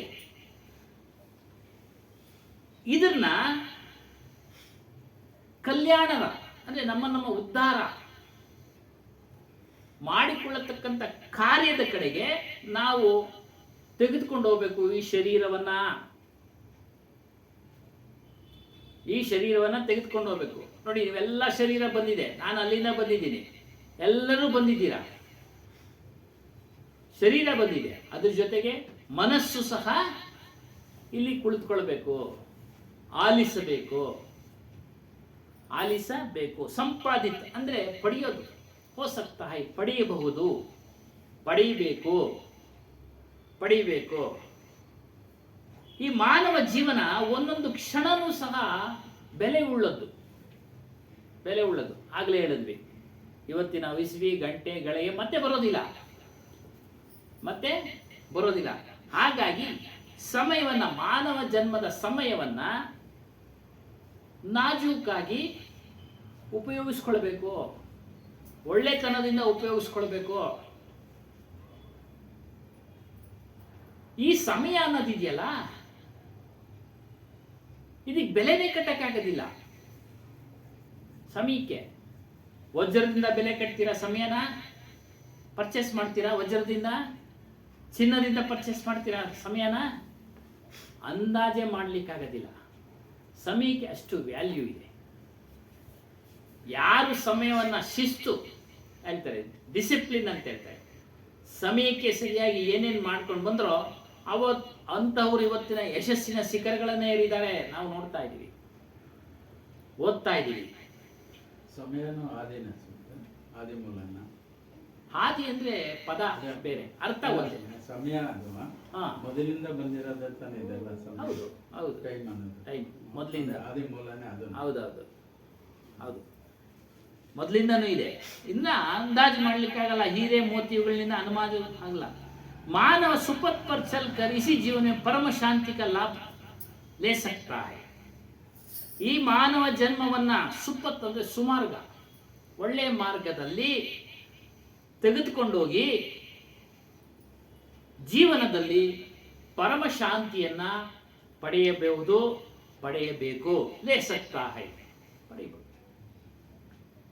ಆದರೆ ದುಃಖ ಮನುಷ್ಯನ ಏನ್ ಮಾಡ್ತಾ ಇದ್ದಾನೆ? ಕೇವಲ ಗಳಿಸುವುದರಲ್ಲೇ ತನ್ನ ಸಮಯವನ್ನ ವ್ಯರ್ಥ ಮಾಡ್ತಾ ಇದ್ದಾನೆ. ಕಮಾನೇಕೆ ಗಳಿಸೋದ್ರಲ್ಲೇ ದಿನ 24 ಗಂಟೆನೂ ಗಳಿಸೋದ್ರಲ್ಲೇ ಕಾಲ ಕಳೀತಾನೆ. ಗಳಿಸುವುದರಲ್ಲೇ ಅದಕ್ಕೆ ಹೇಳ್ತಾರೆ आट प्रौहर यही गया यही माया जंजाल में जीत लिया झमका ಆಟ್ ಪ್ರಹರ್ ಅಂದ್ರೆ 8 ಪ್ರಹರಗಳು, ಒಂದು ಪ್ರಹರಕ್ಕೆ 3 24 ಗಂಟೆ ತಿನ್ನೋದ್ರಲ್ಲಿ, ಮಲಗೋದ್ರಲ್ಲಿ, ಗಳಿಸೋದ್ರಲ್ಲಿ, ಭೋಗಿಸೋದ್ರಲ್ಲಿ ಹೀಗೆ ಕಳೀತಾ ಇದ್ದಾನಪ್ಪ. ಜೀತಿಲಿಯ ಜಮಕ, ಯಮನ ಗೆದ್ದುಬಿಟ್ಟ. ಹೇಗೆ? ಯಮನ ಕೈಗೆ ಸಿಕ್ಕಾಕೊಂಡ. ಯಮ ಯಮ ಅಂತ ಹೇಳ್ತೀವಲ್ಲ, ಅವನ ಕೈಗೆ ಸಿಕ್ಕಾಕೊಂಡ ಅಂದ್ರೆ ಹುಡ್ತಾ ಇದ್ದಾನೆ, ಸಾಯ್ತಾ ಇದ್ದಾನೆ. ಮನಸ್ಸು ಕೈಗೆ ಸಿಕ್ಕಾಕೊಂಡು ಇದನ್ನೆಲ್ಲ ಮಾಡ್ತಾ ಇದ್ದಾನೆ. ಮನಸ್ಸು ತಿಳುವಳಿಕೆ ತೆಗೆದುಕೊಳ್ಳೋ ಶಕ್ತಿ ಇದ್ರೂ ಸಹ ತೆಗೆದುಕೊಳ್ತಾ ಇಲ್ಲ. ಹೇಳ್ತಾರೆ ಅದನ್ನೇ ಕೇವಲ ಕಮಾನೆ, ಖಾನೆ, ಭೋಗಂಕೋ ಭೋಗ್ನೆ, ಗಳಿಸೋದ್ರಲ್ಲೇ, ತಿನ್ನೋದ್ರಲ್ಲೇ, ಭೋಗಿಸೋದ್ರಲ್ಲೇ, ಮತ್ತು ವ್ಯರ್ಥ ಬಾತು ಚೀತ್, ವ್ಯರ್ಥವಾದ ಮಾತುಗಳ, ಕೆಲಸಕ್ಕೆ ಬರ್ದಿರ್ತಕ್ಕಂಥ ಮಾತುಗಳನ್ನ ಮಾತನಾಡ್ತಾ ಸಮಯವನ್ನ ಕಳೀತಾ ಇದ್ದಾನೆ. ಅಮೂಲ್ಯವಾದ ಜೀವನವನ್ನ ಕಳೀತಾ ಇದ್ದಾನೆ. ಬೇರೆಯವರೇನು ಕಳೀತಾ ಇಲ್ಲ, ಇವನೇ ಕಳ್ಕೊಳ್ತಾ ಇದ್ದಾನೆ ತನ್ನ ಅಮೂಲ್ಯದ ಸಮಯವನ್ನ, ಜೀವನವನ್ನ. ಯಾ ಕभी भी विवेकी संतों का, गुरुजनों का संगत में नहीं बैठता. ಯಾವಾಗಲಾದರೂ ಅಥವಾ ಯಾವಾಗಲೂ ಸಹ ವಿವೇಕಿ ಸಂತರ ಅಂದ್ರೆ ಜ್ಞಾನಿಗಳ, ಸಂತರ ಮತ್ತು ಗುರುಜನರ ಸಹವಾಸವನ್ನ ಮಾಡ್ತಾ ಇಲ್ಲ. ಅವ್ರ ಸಹವಾಸನ ಮಾಡ್ತಾ ಇಲ್ಲ, ಅವ್ರ ಹತ್ರ ಕುಳಿತುಕೊಳ್ತಾ ಇಲ್ಲ. ಸತ್ಸಂಗವಿಲ್ಲದೆ, ಬಿನಾ ಸತ್ಸಂಗ, ಬಿನಾ ಅಂದ್ರೆ ಇಲ್ಲದೆ, ಸತ್ಸಂಗವಿಲ್ಲದೆ ಯಾರೊಬ್ಬರ ಜೀವನ ಸುಧಾರಣೆ ಆಗೋದಿಲ್ಲ. ನೋಡಿ, ಪ್ರಶ್ನೆ ಕೇಳಬಹುದು, ಏನ್ ಸ್ವಾಮಿ ಅವರೆಲ್ಲ ಆ ರೀತಿ ಇದ್ದಾರೆ, ಚೆನ್ನಾಗಿದ್ದಾರೆ? ಪ್ರಶ್ನೆ ನೀವು ಕೇಳಬಹುದು. ಆದ್ರೆ ಅವ್ರ ದುಃಖ ಅವ್ರು ಹೇಳ್ಕೊಳ್ಳಕ್ಕೆ ಆಗದೆ ಇರುವಷ್ಟು ಅಶಾಂತಿಯಿಂದ ಅವರು ನರಳ್ತಾ ಇರ್ತಾರೆ. ನಮಗೆ ಗೊತ್ತಾಗೋದಿಲ್ಲ. ಆಯ್ತು, ಒಂದು 5 ವರ್ಷ ಚೆನ್ನಾಗೇ ಇದ್ದಾರೆ, ಜೀವನ ಪೂರ್ತಿ ಚೆನ್ನಾಗಿದ್ದಾರಾ? ಆಜೀವ ಪರ್ಯಂತ ಇದಾರೇನಮ್ಮ? ಇಲ್ಲ. ಕೆಲವು ದಿನಗಳು ಚೆನ್ನಾಗಿರ್ತಾರೆ. ಆಮೇಲೆ ದೇಹ ಕ್ಷೀಣ ಆಗ್ತಾ ಇದ್ದಂಗೆ ಎಲ್ಲಾ ಕಾಯಿಲೆಗಳು ಆವರಿಸ್ಕೊಳ್ಬಿಡ್ತದೆ. ಆವಾಗ ಚಿಂತನೆ ಮಾಡ್ತಾರೆ ಈ ಶಬ್ದಗಳು ಬಿದ್ದಾಗ, ಏನು ನಾನು ಆಗ್ಲಿಂದ ಮಾಡ್ಬೇಕಾಗಿತ್ತಪ್ಪ, ಅದೇನೋ ಶಾಂತಿ ಸಿಗುತ್ತೆ ಅಂತ ಹೇಳ್ತಾರೆ. ಈಗ ನನ್ನ ಕೈನಲ್ಲಿ ಮಾಡ್ಲಿಕ್ಕೆ ಆಗ್ತಾ ಇಲ್ಲ, ಸಾಧನೆ ಮಾಡ್ಲಿಕ್ಕೆ ಆಗ್ತಾ ಇಲ್ಲ. ಆಗ ಚಿಂತನೆ ಮಾಡ್ತಾರೆ. ಅದಕ್ಕೆ ಸುಧಾರಣೆ ಆಗೋದಿಲ್ಲ. ನಾವೆಲ್ಲ ಸುಧಾರಿಸಿದೀವಿ. ಉದಾಹರಣೆಗೆ ನಾವೆಲ್ಲ ಸುಧಾರಿಸಿದೀವಿ. ಸತ್ಸಂಗ ಕೇಳಿ ಸುಧಾರಿಸಿದೀವಿ. ಎಷ್ಟೋ ಬಾರಿ ಹೇಳ್ತಾರಲ್ವಾ, ಅವ್ರು ಹೇಳಿದ್ರು, ಇವ್ರು ಹೇಳಿದ್ರು, ನಾವೆಲ್ಲ ಸುಧಾರಣೆ ಆಗಿದ್ದೀವಿ. ಏನೋ ಬಂದಿದ್ರಲ್ಲೇ ತೃಪ್ತಿ ಹೊಂದುವಂತ ಗುಣವನ್ನ ನಾವು ಅಳವಡಿಸ್ಕೊಂಡಿದ್ದೀವಿ, ಸುಧಾರಣೆ ಆಗಿದ್ದೀವಿ, ಶಾಂತಿಯಿಂದ ಜೀವನ ನಡೆಸ್ತಾ ಇದ್ದೀವಿ. ನಮಗೆ ಅತಿ ಬಯಕೆಗಳು ಇಲ್ದಂಗಾಗಿದೆ. ನಮಗೆ ದೇಹ ಚೆನ್ನಾಗಿದ್ದಾಗೇನೆ ನಾವು ಪಡ್ಕೋಬೇಕು. ಖಂಡಿತ ಸ್ವಾಮಿ. ಅದೇನೋ ಸ್ವಲ್ಪ ಹೆಚ್ಚು ಕಮ್ಮಿ ಆದ್ರೆ ನೀವು ಎಷ್ಟು ಹೇಳಿದ್ರು ಅದು ದೇಹದಲ್ಲೇ, ಮನಸ್ಸೆಲ್ಲ ದೇಹ ಇದೇ ಹೋಗ್ಬಿಡ್ತಾರೆ, ನೋವು ಅನುಭವಿಸೋ ಕಡೆ ಹೋಗ್ಬಿಡುತ್ತೆ ನೋವು. ಹಾಗಾಗಿ ಯೌವನ ಬಿಸಿ ರಕ್ತವಾಗಿ ಇರುವಾಗಲೇ ಅದನ್ನ ಮಾಡಬೇಕು. ಅದನ್ನ ಮುಂದೆ ಹೇಳ್ತಾರೆ. ಆದ್ರೆ ಯೌವನದಲ್ಲೇ ಇದನ್ನ ಗಳಿಸಕ್ಕೆ ಪ್ರಾರಂಭ ಮಾಡಿ. ಒಂದೆರಡು ದಿನಕ್ಕೆ ಇವೆಲ್ಲ ಸಾಧನೆಗಳು ಆ ಮುಕ್ತಾಯ ಆಗೋದಿಲ್ಲ. ಒಳ್ಳೆ ಉದಾಹರಣೆ. ಪ್ರಾರಂಭ ಮಾಡಿದಾರ, ಮುಂದಿನ ದಿನಗಳಲ್ಲಿ ಒಳ್ಳೆ ರಿಸಲ್ಟ್ ಸಿಗುತ್ತೆ. ಅದಕ್ಕೆ ಜೀವನ ನಹಿ ಸುಧಾರ್ತಾ. ಅದು ಹೇಳ್ತಾರೆ ಸ್ವಾಮಿ. ನಮ್ಮ ಅಪ್ಪ ಅವ್ರ ಕಾಲದಲ್ಲೂ ಹೇಳ್ತಾ ಇದ್ರು, ಈಗಲೇ ಸತ್ಸಂಗ ಹೋಗ್ಬಿಟ್ಟೇನೋ ಅಂತ ಅವ್ರು ಬೈದು ನಿಲ್ಸಿದಾರತ್ತೆ. ಆಗಿನ ಕಾಲದಲ್ಲ, ಈಗಲೂ ಇದೆ. ಇದೆಲ್ಲ ವಯಸ್ಸಾದ್ಮೇಲೆ, ಮಕ್ಕಳು ಮರಿ ಆದ್ಮೇಲೆ ಆಮೇಲೆ ಹೋಗ್ಬೇಕು. ಕಾಯಿಲೆ ಬಂದ್ಬಿಟ್ಟಿರ್ತೈತೆ. ಅಷ್ಟರೊಳಗಡೆ ನೀವು ಹೋಗ್ಬಿಟ್ರೆ ಎಷ್ಟು ಜನ ನೋಡ್ಲಿಲ್ಲ ನಾವು ಯೌವನಾವಸ್ಥೆಯಲ್ಲಿ ಹೋಗಿರೋರ್ನ. ಅದಕ್ಕೆ ಹೇಳಿದ್ರು ಯೌವನ ನಮಗೆ ಬುದ್ಧಿ ಬಂದಾಗಿದ್ದಾನೆ ಪ್ರಾರಂಭ ಮಾಡಬೇಕು. ಎಷ್ಟೋ ಜನ ದುರಾದೃಷ್ಟರಿದ್ದಾರೆ. ಯಾರು ಸತ್ಸಂಗವನ್ನ ಕೇಳ್ತಾ ಇಲ್ವೋ ಅವರೆಲ್ಲರೂ ದುರಾದೃಷ್ಟರೇ. ಸತ್ಸಂಗ ನಡೀತಾ ಇದೆ, ಕೇಳ್ಬೋದು ನೀವು ಪ್ರಶ್ನೆ, ಏನ್ ಕಥೆಗಳು ನಡೀತವೆ? ಸತ್ಸಂಗದಲ್ಲಿ 4 ಭಾಗಗಳನ್ನ ಮಾಡ್ಕೊಳ್ಬಹುದು ನಾವು: ಕನಿಷ್ಠ, ಮಧ್ಯಮ, ಉತ್ತಮ, ಸರ್ವೋತ್ತಮ. ಕನಿಷ್ಠ ಒಳ್ಳೆ ವಿಚಾರಗಳನ್ನ ಹೇಳ್ತಾರೆ ಹಿರಿಯರು. ನೀತಿವಂತನಾಗಿ ಬಾಳ್ಬೇಕಪ್ಪ, ಅದು ಜೀವನಕ್ಕೆ ಬೇಕು. ದಯಾಮಯನಾಗಿ ಬಾಳ್ಬೇಕಪ್ಪ, ಬೇಕು ಜೀವನಕ್ಕೆ. ಎಲ್ಲರಲ್ಲೂ ಪ್ರೀತಿಯಿಂದ ಇರ್ಬೇಕಪ್ಪ, ಜೀವನಕ್ಕೆ ಬೇಕು, ಅವಶ್ಯಕ ಅಲ್ಲರ. ಇನ್ನು ಮಧ್ಯಮ, ಪೂಜೆ ಪುರಸ್ಕಾರಗಳನ್ನು ಹೇಳ್ತಾರೆ. ಆ ಪೂಜೆ ಮಾಡು ಒಳ್ಳೇದಾಗತ್ತೆ, ಈ ಪೂಜೆ ಮಾಡು ಒಳ್ಳೇದಾಗತ್ತೆ, ರಾಮನಾಮ ಜಪ ಮಾಡು, ಕಳೆದ ವಾರ ಹೇಳಿದ್ವಲ್ಲ, ಅದು ಒಳ್ಳೇದೇ. ಮಧ್ಯಮ. ಉತ್ತಮ, ಅಹಂ ಬ್ರಹ್ಮಾಸ್ಮಿ, ಪರಬ್ರಹ್ಮ, ಅದು ಪರವಾಗಿಲ್ಲ, ಸ್ವಲ್ಪ ಆಚರಣೆ ಇದೆ, ವೈರಾಗ್ಯ ಇದೆ. ಹಾಗೆ ಅಲ್ಲಿ ಏನು ನೀವೆಲ್ಲ ನಮ್ಗೆ ಗೊತ್ತಾಗ್ತಿದೆ. ಏನು ಕನಿಷ್ಠ ಗೊತ್ತಾಯ್ತು, ಮಧ್ಯಮದು ಹೇಳಿದೀವಿ. ಏನೋ ಪೂಜೆ ಪುನಸ್ಕಾರ ಮಾಡೋದ್ರಿಂದ ನಮಗೆ ಶಾಶ್ವತವಾದ ಶಾಂತಿ ಸಿಗಲ್ಲ ಅಂತ. ಇನ್ನು ಕನಿಷ್ಠ ಅದು ಜೀವನ ಆಗೋಯ್ತು. ಇನ್ನು ಉತ್ತಮ ಬ್ರಹ್ಮಜ್ಞಾನ, ಒಂದೇ ಬ್ರಹ್ಮ ಎಲ್ಲ ಕಡೆ ವ್ಯಾಪಕ. ಆಗ್ಲೂ ಸಹ ನಾವು ಹುಟ್ಟು ಸಾವುಗಳ ದುಃಖದಲ್ಲಿ ಬಿದ್ದೋಗ್ತೀವಿ. ಯಾಕಂದ್ರೆ ಎಲ್ಲರಲ್ಲೂ ಒಂದೇ ಆತ್ಮ ಅಂತ ಹೇಳ್ಬಿಡ್ತಾರಲ್ಲ, ಅದು ಹೇಗೆ ಸಾಧ್ಯ ಅಂತ ವಿಚಾರ ಅದು ತಿಳಿಸಿದೀವಿ. ಸರ್ವೋತ್ತಮ ಯಾವುದು ಅಂದ್ರೆ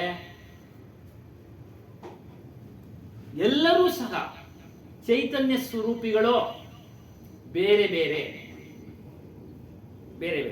ಇವ್ರ ಚೈತನ್ಯ ಬೇರೆ, ನನ್ನ ಚೈತನ್ಯ ಬೇರೆ. ಇದು ಸರ್ವೋತ್ತಮ ಅಂದ್ರೆ ಉತ್ತಮಕ್ಕಿಂತ ಸರ್ವೋತ್ತಮ. ಯಾಕೆ ಅದೇ ಹೇಳಿದ್ರು ನಿನ್ನೆ ಸೃಷ್ಟಿ ವಿಚಾರದಲ್ಲಿ. ಆವಾಗ ಭಗವದ್ಗೀತೆನ ಬಿಡಿಸಿ ಹೇಳಿದೆ. ಯಾರು ಬೇಕಾದ್ರೂ ಬಂದು ನೋಡಿ, ಪುಸ್ತಕದಲ್ಲಿ ಹೀಗೆ ಬರ್ದಿದೆ. ಏನು ಅನೇಕ ಚೈತನ್ಯ. ದೇವರು ನಮ್ಮನ್ನ ಸೃಷ್ಟಿ ಮಾಡುವ ಆಗಿದ್ದ ಪಕ್ಷದಲ್ಲಿ ಯಾಕೆ ಬೇರೆ ಬೇರೆಯಾಗಿ ಸೃಷ್ಟಿ ಮಾಡ್ದ? ಇವ್ರನ್ನ ವಿದ್ಯಾವಂತರನ್ನ, ಅವ್ರನ್ನ ಅವಿದ್ಯಾವಂತರನ್ನ, ಇವ್ರ ಬಡವ್ರನ್ನ, ಶ್ರೀಮಂತರನ್ನ, ಆ ಪ್ರಶ್ನೆ ಹೇಳಿದೆ, ಆ ವಿಚಾರ ಹೇಳಿದ. ಹೀಗಾಗಿ ಅನೇಕ ಚೈತನ್ಯ, ಇದು ಸರ್ವೋತ್ತಮ. ಬೇರೆ ಅವ್ರವ್ರ ಪಕ್ಷದವ್ರು ಹೇಳ್ತಾರೆ ನಮ್ದು ಸರ್ವೋತ್ತಮ ಅಂತ. ಆದ್ರೆ ವಿಚಾರ ಮಾಡಬೇಕು, ನಾವು ವಿಚಾರ ಮಾಡಬೇಕು. ಏನು ಹೇಳ್ತಾರೆ? ಕರ್ಮಾನುಸಾರ ಅವರವರ ವೃತ್ತಿ, ಶ್ರೀಮಂತಿಕೆ, ಬಡತನ, ವಿದ್ಯಾವಂತಿಕೆ ಅಲ್ವರ. ಕರ್ಮಾನುಸಾರ ಅಂದ್ರೆ ಅವ್ರವ್ರ ಕರ್ಮ ಬೇರೆ ಬೇರೆ ಆಗಿದ್ದು ಮಾಡ್ಬೇಕು ತಾನೆ. ನಿಮ್ ಕೆಲಸ ನಾನ್ ಮಾಡಕ್ಕಾಗಲ್ಲ, ನಮ್ ಕೆಲಸ ನೀವು ಮಾಡಕ್ಕಾಗಲ್ಲ. ಅವಾಗ ಬೇರೆ ತಾನೇ.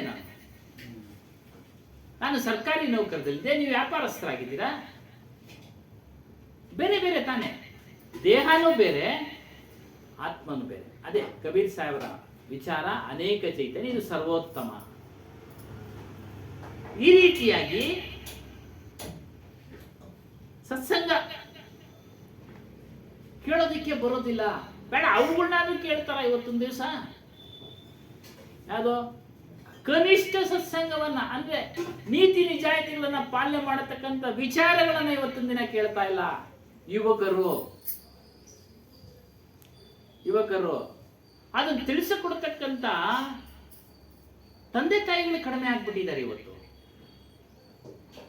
ಕಾರಣ ವ್ಯವಸ್ಥೆ ಆ ರೀತಿ ಇದೆ. ಆ ವ್ಯವಸ್ಥೆ ಆ ರೀತಿ ಇದ್ರೂ ಸಹ ಜೊತೆಯಲ್ಲಿ ಒಳ್ಳೆ ಸಂಸ್ಕಾರಗಳನ್ನು ನಾವು ಕಲಿಸ್ಬೇಕು. ಹಿರಿಯನ್ನ ಹೇಳ್ತಾ ಇರಿ, ಬಂದ್ಬಿಡ, ಯಾವಾಗಾದ್ರೂ ಒಂದ್ಸರಿ ಮಾಡ್ತಾರ. ಹೇಳ್ತಾ ಇರಿ, ಜೀವನ ಪರ್ಯಂತ ಹೇಳ್ತಾ ಇರಿ. ಒಂದಲ್ಲ ಒಂದು ದಿನ ಅವ್ರಿಗೆ ಬಂದೇ ಬರುತ್ತೆ. ಹೇಳೋದಕ್ಕಿನ್ನ ಇವನು ಮಕ್ಕಳು ಕೇಳೋದಕ್ಕಿಂತ ಅವ್ರು ಮಾಡೋದು ನೋಡಿ ತಿಳ್ಕೊಂತಾರೆ. ಅದನ್ನ ನಾವು ಮಾಡ್ತಾ ಇದ್ರೆ ತಂದೆ ತಾಯಿ ಮಕ್ಕಳು ಗೊತ್ತಾಗ್ತದೆ ಸ್ವಲ್ಪ. ಅದು ನಾವು ದೇವ್ರ ಪೂಜೆ ಮಾಡೋದು ನಮ್ಮ ಜೊತೆಲಿ ಇಟ್ಕೊಂಡು ಮಾಡಿಸ್ತಾ ಇರಿ, ಮಾಡ್ತಾರೆ. ಆಮೇಲೆ ಬದಲಾವಣೆ ಮಾಡಿ, ಇಂಥ ಕಡೆ ಹೋಗು, ಇಂಥ ಕಡೆ ಕರ್ಕೊಂಡು ಬನ್ನಿ, ಅವರು ಬರ್ತಾರೆ. ಒಂದಲ್ಲ ಒಂದು ದಿನ ಅವ್ರಿಗೆ ಸುಧಾರಣೆ ಆಗುತ್ತೆ. ಆದರೆ ಪ್ರಯತ್ನ ಮಾತ್ರ ಬಿಡಬೇಡಿ. ನೋಡಿ, ಮೊನ್ನೆ ಒಂದು ವಾಟ್ಸಪ್ನಲ್ಲಿ ಆನ್ಲೈನ್ ಗೇಮ್ನಲ್ಲಿ ಒಂದು 9ನೇ ಕ್ಲಾಸು 10ನೇ ಕ್ಲಾಸ್ ಹುಡುಗ 14 ಲಕ್ಷ ರೂಪಾಯಿ ಕಳೆದುಬಿಟ್ಟಿದ್ದಾನೆ. ಯಾಕೋ ಹಿಂಗೆ ಮಾಡ್ತೀಯಾ, ಏನಾಯ್ತು ಅಂತ ಹೇಳಿದ್ರೆ ನಾನು ಓದ್ಕೊಬೇಕು ಆಮೇಲೆ ಬರ್ತೀನಿ ಅಂತ ಹೇಳಿ ಮೇಲೆ ಹೋಗಿ ಕೆಳಗಡೆ ಬಿಡಿಸೋದು ಬಂದಿತ್ತು. ಅಲ್ಲ ಸ್ವಾಮಿ, 14 ಲಕ್ಷ ಮೊಬೈಲ್ನಾಗ ಏನಾದ್ರು ಅಕೌಂಟಲ್ಲಿ ಇದ್ರೆ ಮಾತ್ರ ಹೌದು. ಈ ಅಕೌಂಟ್ನಾಗ ಇಕ್ಕವ್ರೆ ಅದಕ್ಕೆ ಅಕೌಂಟ್ನಲ್ಲಿ ಇರುತ್ತೆ, ಮೊಬೈಲ್ ಕನೆಕ್ಷನ್ ಕೊಟ್ಬಿಡ್ತಾರೆ, ಆ ಆಟ ಆಡ್ಬಿಟ್ಟು ಆನ್ಲೈನ್ ಆಟಗಳು ಹೋಗ್ಬಿಡುತ್ತವಲ್ಲ. ಫಸ್ಟ್ ಮಮಕಾರ ಜಾಸ್ತಿ, ಮಮಕಾರ ಒಬ್ಬೊಬ್ಬರೇ ಮಕ್ಕಳು ಇದೇ ಬಂದಿದೆ. ಸಂತಾನ ನಮ್ಮಲ್ಲಿ ಕಟ್ಟಾಗ್ತಾ ಐತೆ. ಇನ್ನೊಂದು ಆ ಮಕ್ಕಳನ್ನ ಏನ್ ಮಾಡ್ತಾರೆ ಅಂದ್ರೆ ಜಾಸ್ತಿ ಹುಟ್ಟವಾಗಿ ಆಚೆ ಕಡೆ ಕಳಿಸ್ತಾರೆ. ಅದೊಂದು ಆಟ ಆಡೋ ಟೈಮ್ನಾಗೆ ಏನು ಆಗಬಾರ್ದು. ಹೀಗಾಗಿ ಸಂಸ್ಕಾರಗಳನ್ನು ಕಲಿಸ್ಬೇಕು ನಾವು. ಸಂಸ್ಕಾರಗಳನ್ನು ಕಲಿಸಿದ್ರೆ ಅವು ಸತ್ಸಂಗಕ್ಕೆ ಬರ್ತಾರೆ. ಕೆಲವರು ಮಕ್ಕಳಿಗೆ ಸಂಸ್ಕಾರಗಳು ಕಲಿಸ್ತಾರೆ, ಕೆಲವರು ಕಲಿಸ್ತಾರೆ. ಇಲ್ಲ ಒಬ್ಬೊಬ್ರದ್ದು ಒಂದೊಂಥರ ಅವ್ರ ಸಂಸ್ಕಾರನೂ ಇರಬೇಕು, ಪ್ರಾರಬ್ಧ ಕರ್ಮನೂ ಇರಬೇಕು, ಎಲ್ಲ ಇರ್ತವೆ. ಪ್ರಯತ್ನ ಅಂತೂ ಬಿಡಬಾರ್ದು. ಅದೇ ದುರಾದೃಷ್ಟ ಎಷ್ಟೋ ಜನ ಇದ್ದಾರೆ ಸತ್ಸಂಗವನ್ನ ಕೇಳದೆ ಇರ್ತಕ್ಕಂಥವ್ರು. ಅದಕ್ಕೆ ಆಗ ಕಳೆದ ವಾರ ಹೇಳಿದ್ದು, ರಾಮನಾಮವನ್ನು ಜಪ ಮಾಡಿ ಒಳ್ಳೇದೇ, ಆದರೆ ರಾಮನ ಯಾರು ಅಂತ ತಿಳಿದು ಮಾಡಿ. ಅವ್ರು ತಿಳಿಯಕ್ಕಾಗಲಿಲ್ಲ ಅಂದರೆ ಅದನ್ನಾದ್ರೂ ಮಾಡಿ ಅವರು ಒಳ್ಳೆತನದಲ್ಲಿ ಇರಲಿ ಅಂತ ಕಬೀರ್ ಸಾಹೇಬರು ಅದನ್ನು ಇಟ್ಟರು. ಇದನ್ನು ಸಹ ಹೇಳಿದ್ರು ರಾಮ ಯಾರು ಅಂತ ತಿಳಿರಿ. ಅದು ತಿಳಿಯಕ್ಕಾಗಿಲ್ಲ, ಕೇವಲ ರಾಮನಾಮ ಜಪ ಮಾಡಿ ಒಳ್ಳೆ ರೀತಿಯಿಂದ ಬದುಕಿ ಜೀವನ ನಡೆಸಿ ಒಳ್ಳೇದೇ ಅಂತ ಬಿಡಲಿಲ್ಲ ಅವರು. ಹಾಗಾದರೂ ಇಲ್ಲಿ ಅದಕ್ಕೆ ಈ ಸತ್ಸಂಗ ಹೇಳಿದ್ದು ಏನು, 4 ಭಾಗ ಮಾಡಿಕೊಂಡು ಹೇಳಿದ್ರು. ಚೆನ್ನಾಗಿ ಜೀವನ ಮಾಡೋದು ಒಳ್ಳೇದೇ. ಚೆನ್ನಾಗಿ ಜೀವನ ಮಾಡಿದ್ರೆ ಆ ಹುಡುಗನ ಮೆಚ್ಕೊಳ್ತಾರೆ. 4 ಜನ ಇರಪ್ಪ ಚೆನ್ನಾಗಿದ್ದಾನೆ, ಹೆಂಡತಿ ಮಕ್ಕಳ ಜೊತೆ ಚೆನ್ನಾಗಿದ್ದಾನೆ, ಎಲ್ಲ ಚೆನ್ನಾಗಿ ನೋಡ್ಕೊಳ್ತಾನೆ, ತಂದೆ ತಾಯಿಗಳನ್ನ ಚೆನ್ನಾಗಿ ನೋಡ್ಕೊಳ್ತಾವನೆ ಅಂತ. ಹಾಗೆ ಪೂಜೆ ಪುನಸ್ಕಾರ ಭಕ್ತಿ ಮಾಡಿದ್ರೆ ಇದು ಆತ್ಮ ಸರ್ವವ್ಯಾಪ್ತಿ, ಎಲ್ಲರಲ್ಲೂ ಒಂದೇ ಆತ್ಮ ಅಂತ ಹೇಳಿದ್ರಲ್ಲ, ಹೇಳಿ. ಅದಕ್ಕೆ ನೀವು ಒಳ್ಳೆ ಉದಾಹರಣೆ ಹೇಳಿದ್ರಿ. ಎಲ್ಲರಲ್ಲೂ ಒಂದೇ ಆತ್ಮ ಇದ್ದಿದ್ರೆ ಇವ್ರ ಮನಸ್ಸಲ್ಲಿ ಏನಿರೋದು ಅನ್ನೋದು ನಾನು ತಿಳ್ಕೊತಾ ಇದ್ದೆ. ಖಂಡಿತ ಅಲ್ವಾ?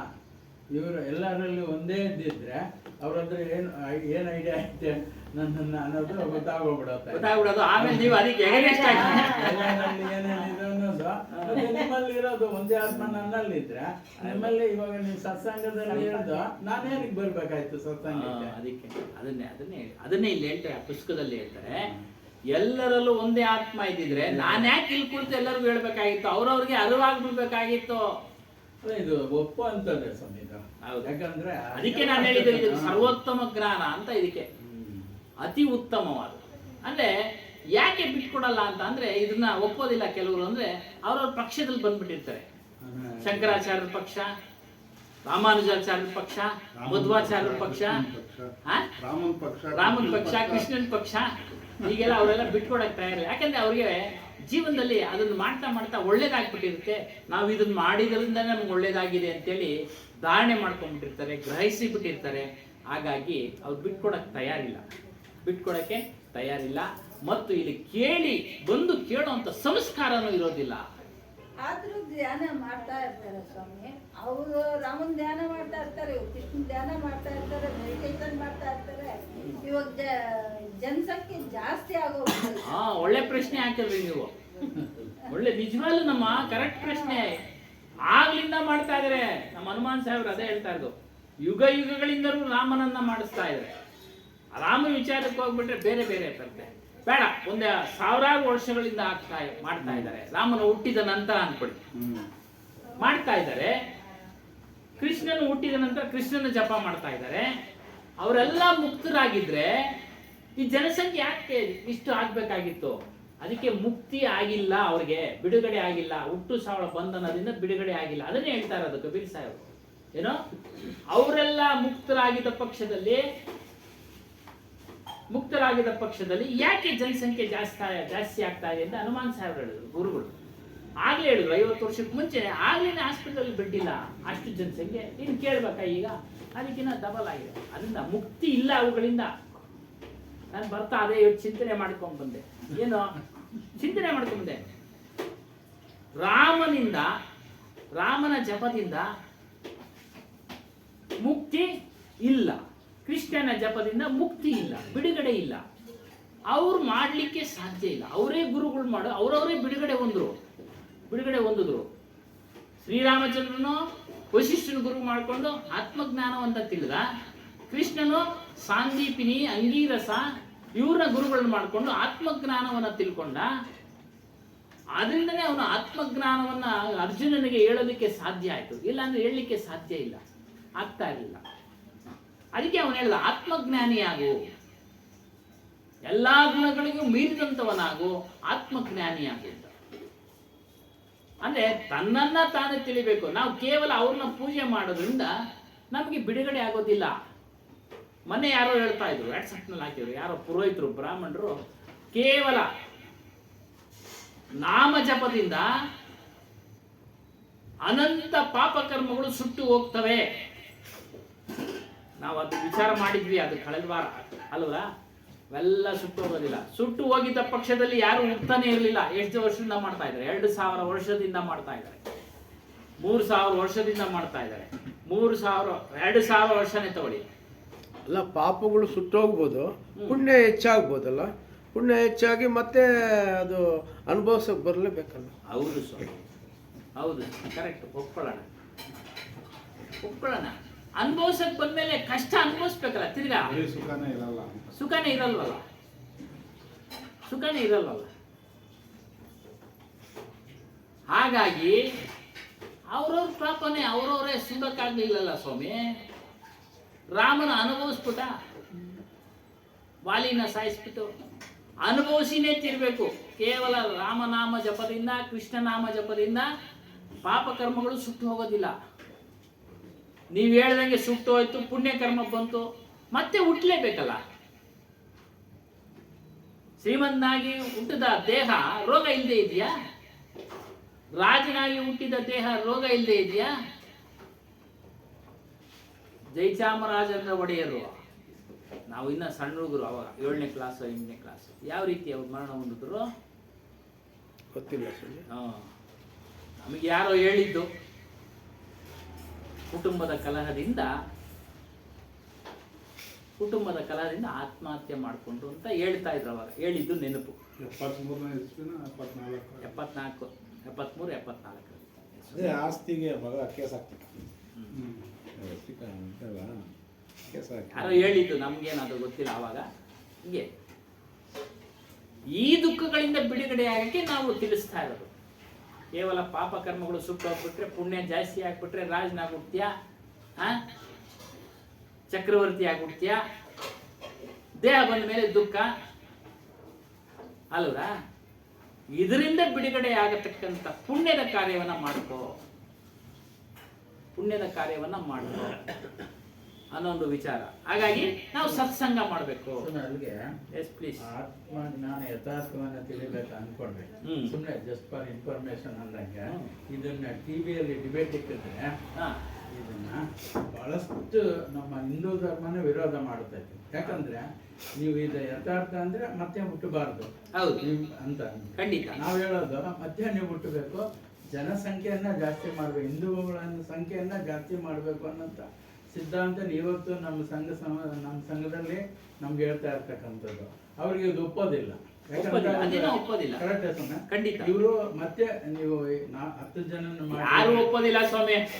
ನಾವು ಒಪ್ಪಲ್ಲ, ನಮ್ ಧರ್ಮದವ್ರು ಒಪ್ಪಲ್ಲ, ಅವ್ರ ಧರ್ಮದವ್ರು ಒಪ್ಪಲ್ಲ, ಯಾರು ಒಪ್ಪಲ್ಲ. ವಿಚಾರನೆ ಬಿಟ್ಬಿಡೋಣ. ಅಲ್ಲಿಗೆ ಇನ್ನೆಷ್ಟು ಗೊಂದಲ ಅಲ್ಲ ಅನ್ಸುತ್ತೆ. ಗೊಂದಲನೇ. ಅದಕ್ಕೆ ಆ ಗೊಂದಲದಿಂದ ಬಿಡುಗಡೆ ಆಗಿ ಅಂತ ಹೇಳ್ತಾರೆ. ಒಬ್ಬೊಬ್ಬರ ಗುರಿ ಒಂದೊಂದಲ್ಲ, ಅವ್ರ ಗುರಿ ಒಂದು, ಅವ್ರ ಗುರಿ ಒಂದು, ಒಬ್ಬೊಬ್ಬರ ಗುರಿ ಒಂದೊಂದು. ಹಾಗಾಗಿ ಇದನ್ನ ಯಾರು ಆಗಲೇ ಒಪ್ಪಲಿಲ್ಲ. ಈಗ ಒಪ್ತಾರ? ಒಪ್ಪೋದಿಲ್ಲ. ಕಷ್ಟ ಇದೆ. ಯಾರೋ ಒಬ್ರು, ಕೋಟಿಗೊಬ್ರು ಇದನ್ನ ಒಪ್ಪಿ ತಿಳ್ಕೊಳ್ಳೋರು, ಕೋಟಿಗೆ ಒಬ್ರು. ಅರ್ಥ ಆಯ್ತಾ? ಹಾಗಾಗಿ ಹೇಳ್ತಾರೆ, ಬಾರು ಬಾರು ನಾ ಪಾಯಿಯೇ ಮಾನುಷ ಜನ್ಮ ಕಿ ಮೌಜ್, ಯಹ ಉತ್ತಮ ನರ ಜನ್ಮ ಶೀಘ್ರ ಶೀಘ್ರ ಮಿಲ್ನ ಸಹಜ ನಹಿ ಹೈ.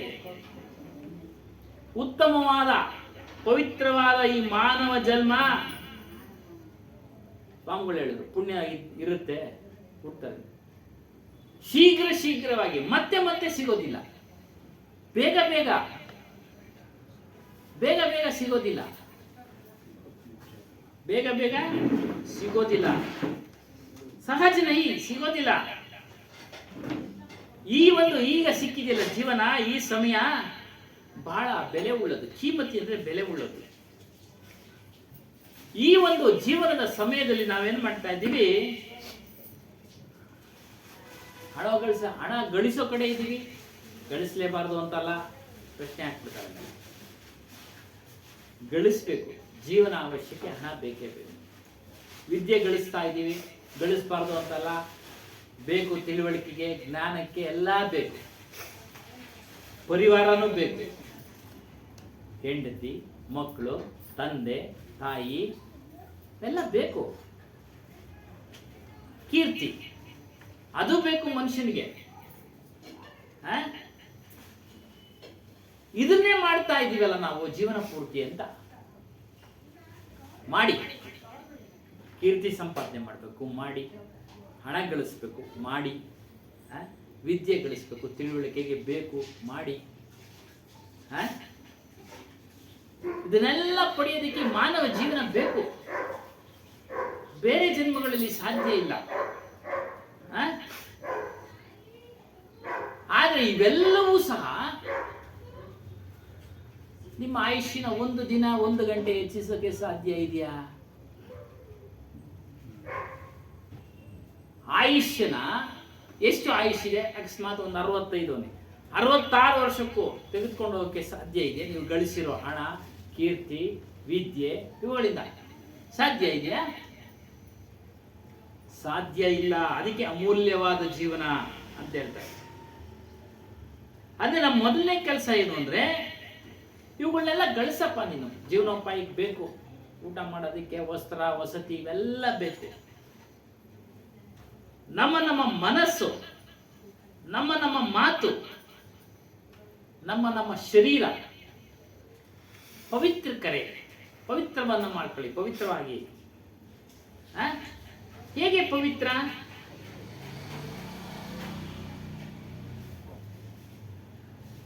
ಸೇವೆ ಮಾಡೋದ್ರಿಂದ ಮೊಟ್ಟ ಮೊದಲು ಸೇವೆ, ತಂದೆ ತಾಯಿಗಳ ಸೇವೆ ಮಾಡಿ ಅಂತ. ಪರಸೇವೆ, ತಂದೆ ತಾಯಿಗಳ ಸೇವೆ ಮಾಡಿ ಮೊಟ್ಟ ಮೊದಲು. ಮಾತಿನಿಂದ, ಮನಸ್ಸಿನಿಂದ, ಶರೀರದಿಂದ ಮೊಟ್ಟ ಮೊದಲು ಯಾರು ಸೇವೆ ಮಾಡಬೇಕು? ತಂದೆ ತಾಯಿಗಳ ಸೇವೆ. ಅವಾಗ ಪವಿತ್ರ ಆಯ್ತು ನಿಂದು. ತದನಂತರ ಬಂಧು ಬಳಗನೋ, ಗುರುತಿರೋರು, ಕಷ್ಟದಲ್ಲಿರೋರು, ಅವ್ರ ಸೇವೆ ಮಾಡಿ. ಸಾಧ್ಯ ಆದರೆ ಬೇರೆಯವರ ಸೇವೆನ ಮಾಡಿ. ಯಾವುದೋ ಒಂದು ರೂಪದಲ್ಲಿ, ಹಣದ ರೂಪದಲ್ಲೋ ಮತ್ತೊಂದು, ಆದರೆ ನೋಡಿಕೊಂಡು ತಿಳುವಳಿಕೆಯಿಂದ ಮಾಡುವಂತರಾಗಿ. ಪರಸೇವಾ. ಆದರೆ ಮಾಡ್ತಾ ಇಲ್ಲ ಮನುಷ್ಯ. ಅದರಿಂದ ಮನಸ್ಸು ಪವಿತ್ರ ಆಗಿಲ್ಲ, ಮಾತುಗಳು ಪವಿತ್ರ ಆಗಿಲ್ಲ. ಅವೆಲ್ಲ ಮಾಡ್ತಾ ನಮಗೆ ಸಂಸ್ಕಾರ ಹೆಚ್ಚಿಸುತ್ತೆ, ತಿಳುವಳಿಕೆ ಕೊಡುತ್ತೆ. ತಂದೆ ತಾಯಿಗಳ ಸೇವೆ ಮೊಟ್ಟ ಮೊದಲು ಮಾಡಿ. ಒಳ್ಳೆ ಮಾರ್ಗ.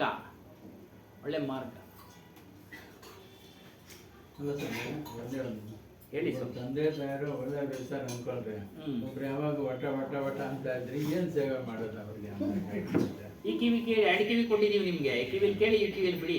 ಮಾಡಕ್ ಆಗಲ್ಲ. ಯಾವಾಗ ಮನುಷ್ಯ ದೃಢ ಸಂಕಲ್ಪ ಮಾಡಿ.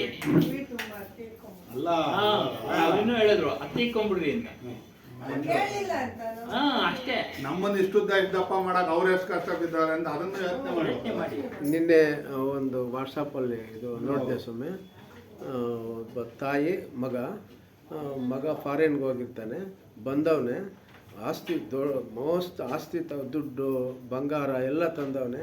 ಅಮ್ಮ ನಿನ್ನ ಋಣ ತೀರಿಸ್ಕೊಬೇಕು, ನಾನು ನೋಡಿ ಇದೆಲ್ಲ ತಗೊಂಡು ನಿನ್ನ ಋಣ ತೀರಿಸ್ಕೋಬೇಕು ಅಂತೇಳಿ ಕಾಲ್ಗೆ ನಮಸ್ಕಾರ ಆಗ್ತಾನೆ. ಇಲ್ಲಪ್ಪ ನನಗಿದೇನು ಬೇಡ ಅಂಥೇಳಿ ಆಯಮ್ಮ ನನ್ನ ಋಣ ತೀರಬೇಕಂತಂದರೆ ನೀನು ಒಂದಿನ ನನ್ನ ಜೊತೆಗೆ ನಿನ್ನ ಮಗು ಆಗಿ ಹೆಂಗೆ ಮಲಗಿದ್ದು ನನ್ನ ರಾತ್ರಿ ಮಲ್ಕಪ್ಪ ನನ್ನ ಜೊತೆಗೆ ಅಂತ ಕೇಳ್ತಾಳೆ. ಆವಾಗ ಹ್ಞೂ ಆಯ್ತಮ್ಮ, ಋಣ ತೀರ್ತೈತ ಹಂಗಾದ್ರೆ? ಹ್ಞೂ ಆಯ್ತಪ್ಪ ತೀರ್ತೈತೆ. ಮಲ್ಕೊಂತಾರೆ. ಆಯಮ್ಮನಿಗೆ ದಾಹ ಆತೈತೆ. ಅಪ್ಪ ನೀರು ಕೊಡು ಅಂತ 10 ಗಂಟೆಗೆ ಒಂದು ಸರ್ತಿ ಎಬ್ಬರಿಸ್ತಾನೆ. ಆಮೇಲೆ ನೀರು ಕೊಡ್ತಾನೆ ತಾಯಿಗೆ. ಆಯಮ್ಮ ಸ್ವಲ್ಪ ಕುಡಿದು ಆ ನೀರು ಹಾಸಿಗೆ ಮೇಲೆ ಚೆಲ್ಲಿಬಿಡ್ತಾಳೆ. ಆಮೇಲೆ ತಿರುಗಿ ಅಮ್ಮ ಏನೋ ಕೈ ಜಾರಿ ಬಿದ್ದೋಯ್ತಪ್ಪ ಅಂತ ಮಲ್ಕೊತಾರೆ. ತಿರುಗಿ 12 ಗಂಟೆಗೆ ಒಂದು ಸರ್ತಿ ಎಬ್ಬರಿಸ್ತಾಳೆ, ನೀರು ಕೊಡೋ ದಾಹ ಆತೈತೆ ಅಂತೇಳಿ. ತಿರ್ಗಿ ಆವಾಗೂ ಹಂಗೇನೆ ಒಂದು ತೊಟ್ಟು ನೀರು ಕುಡಿತಾಳೆ, ಚೆಲ್ಬಿಡ್ತಾಳೆ. ಏನಮ್ಮ ನೀನು ಹಾಸಿಗೆ ಎಲ್ಲ ಒತ್ತಿಗೆ ಮಾಡ್ತಾ ಇದೀಯಾ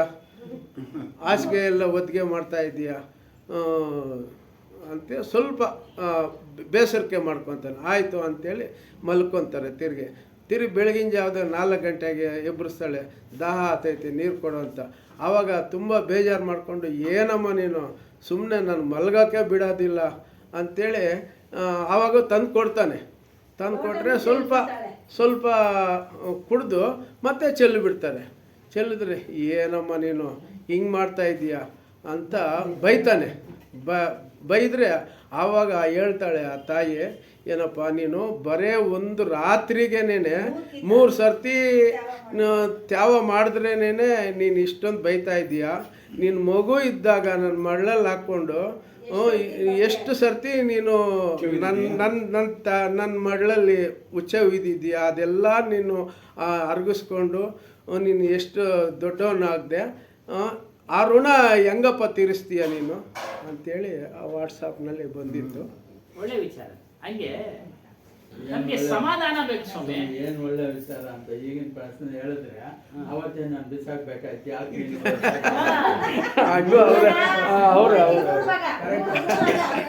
ಅಂತಾರಲ್ಲ ಹಂಗಾರೆ ಅವ್ರ ಮಕ್ಕಳನ್ನ ಬಿಸಾಕ್ಲಿ, ಅವ್ರ ಮಕ್ಕಳನ್ನ ಬಿಸಾಕ್ಲಿ. ಹಂಗಾರೆ ಹೇಳಕ್ ಚೆನ್ನಾಗಿರುತ್ತೆ ಅವ್ರವ್ರಿಗೆ. ಇವಾಗ ಒಂದು ಬಿಡಲ್ಲ, ಅದೇನೋ ಆಗ್ತಾರೆ.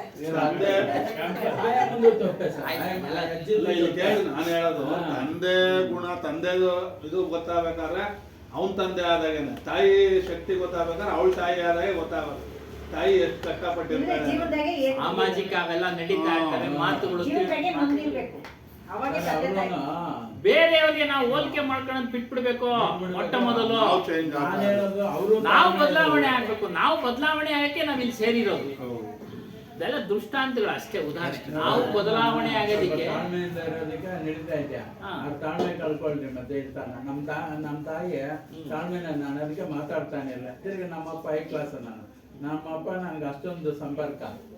ಹಂಗೆ ಒಟ ಅಂದ್ರೆ ಬೇಜಾರ್ ಸ್ವಲ್ಪ ನಾನು ಮಾಡಕ್ಕೆ ಬೇಜಾರಾಗಿತ್ತು.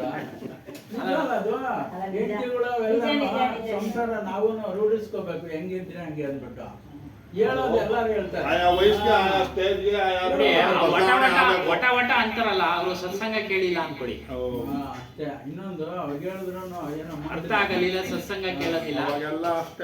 ಅದು ನಿಮ್ಮ ಮನಸ್ಸಿನ ಮೇಲೆ ದೃಢಪಟ್ಟಿದೆ ಸ್ವಾಮಿ. ಮಾಡೋದು ಬಿಡೋದು ಇಲ್ಲಿ ತಿಳಿಸೋದು ನಮ್ ಕೆಲಸ ಅಷ್ಟೇ.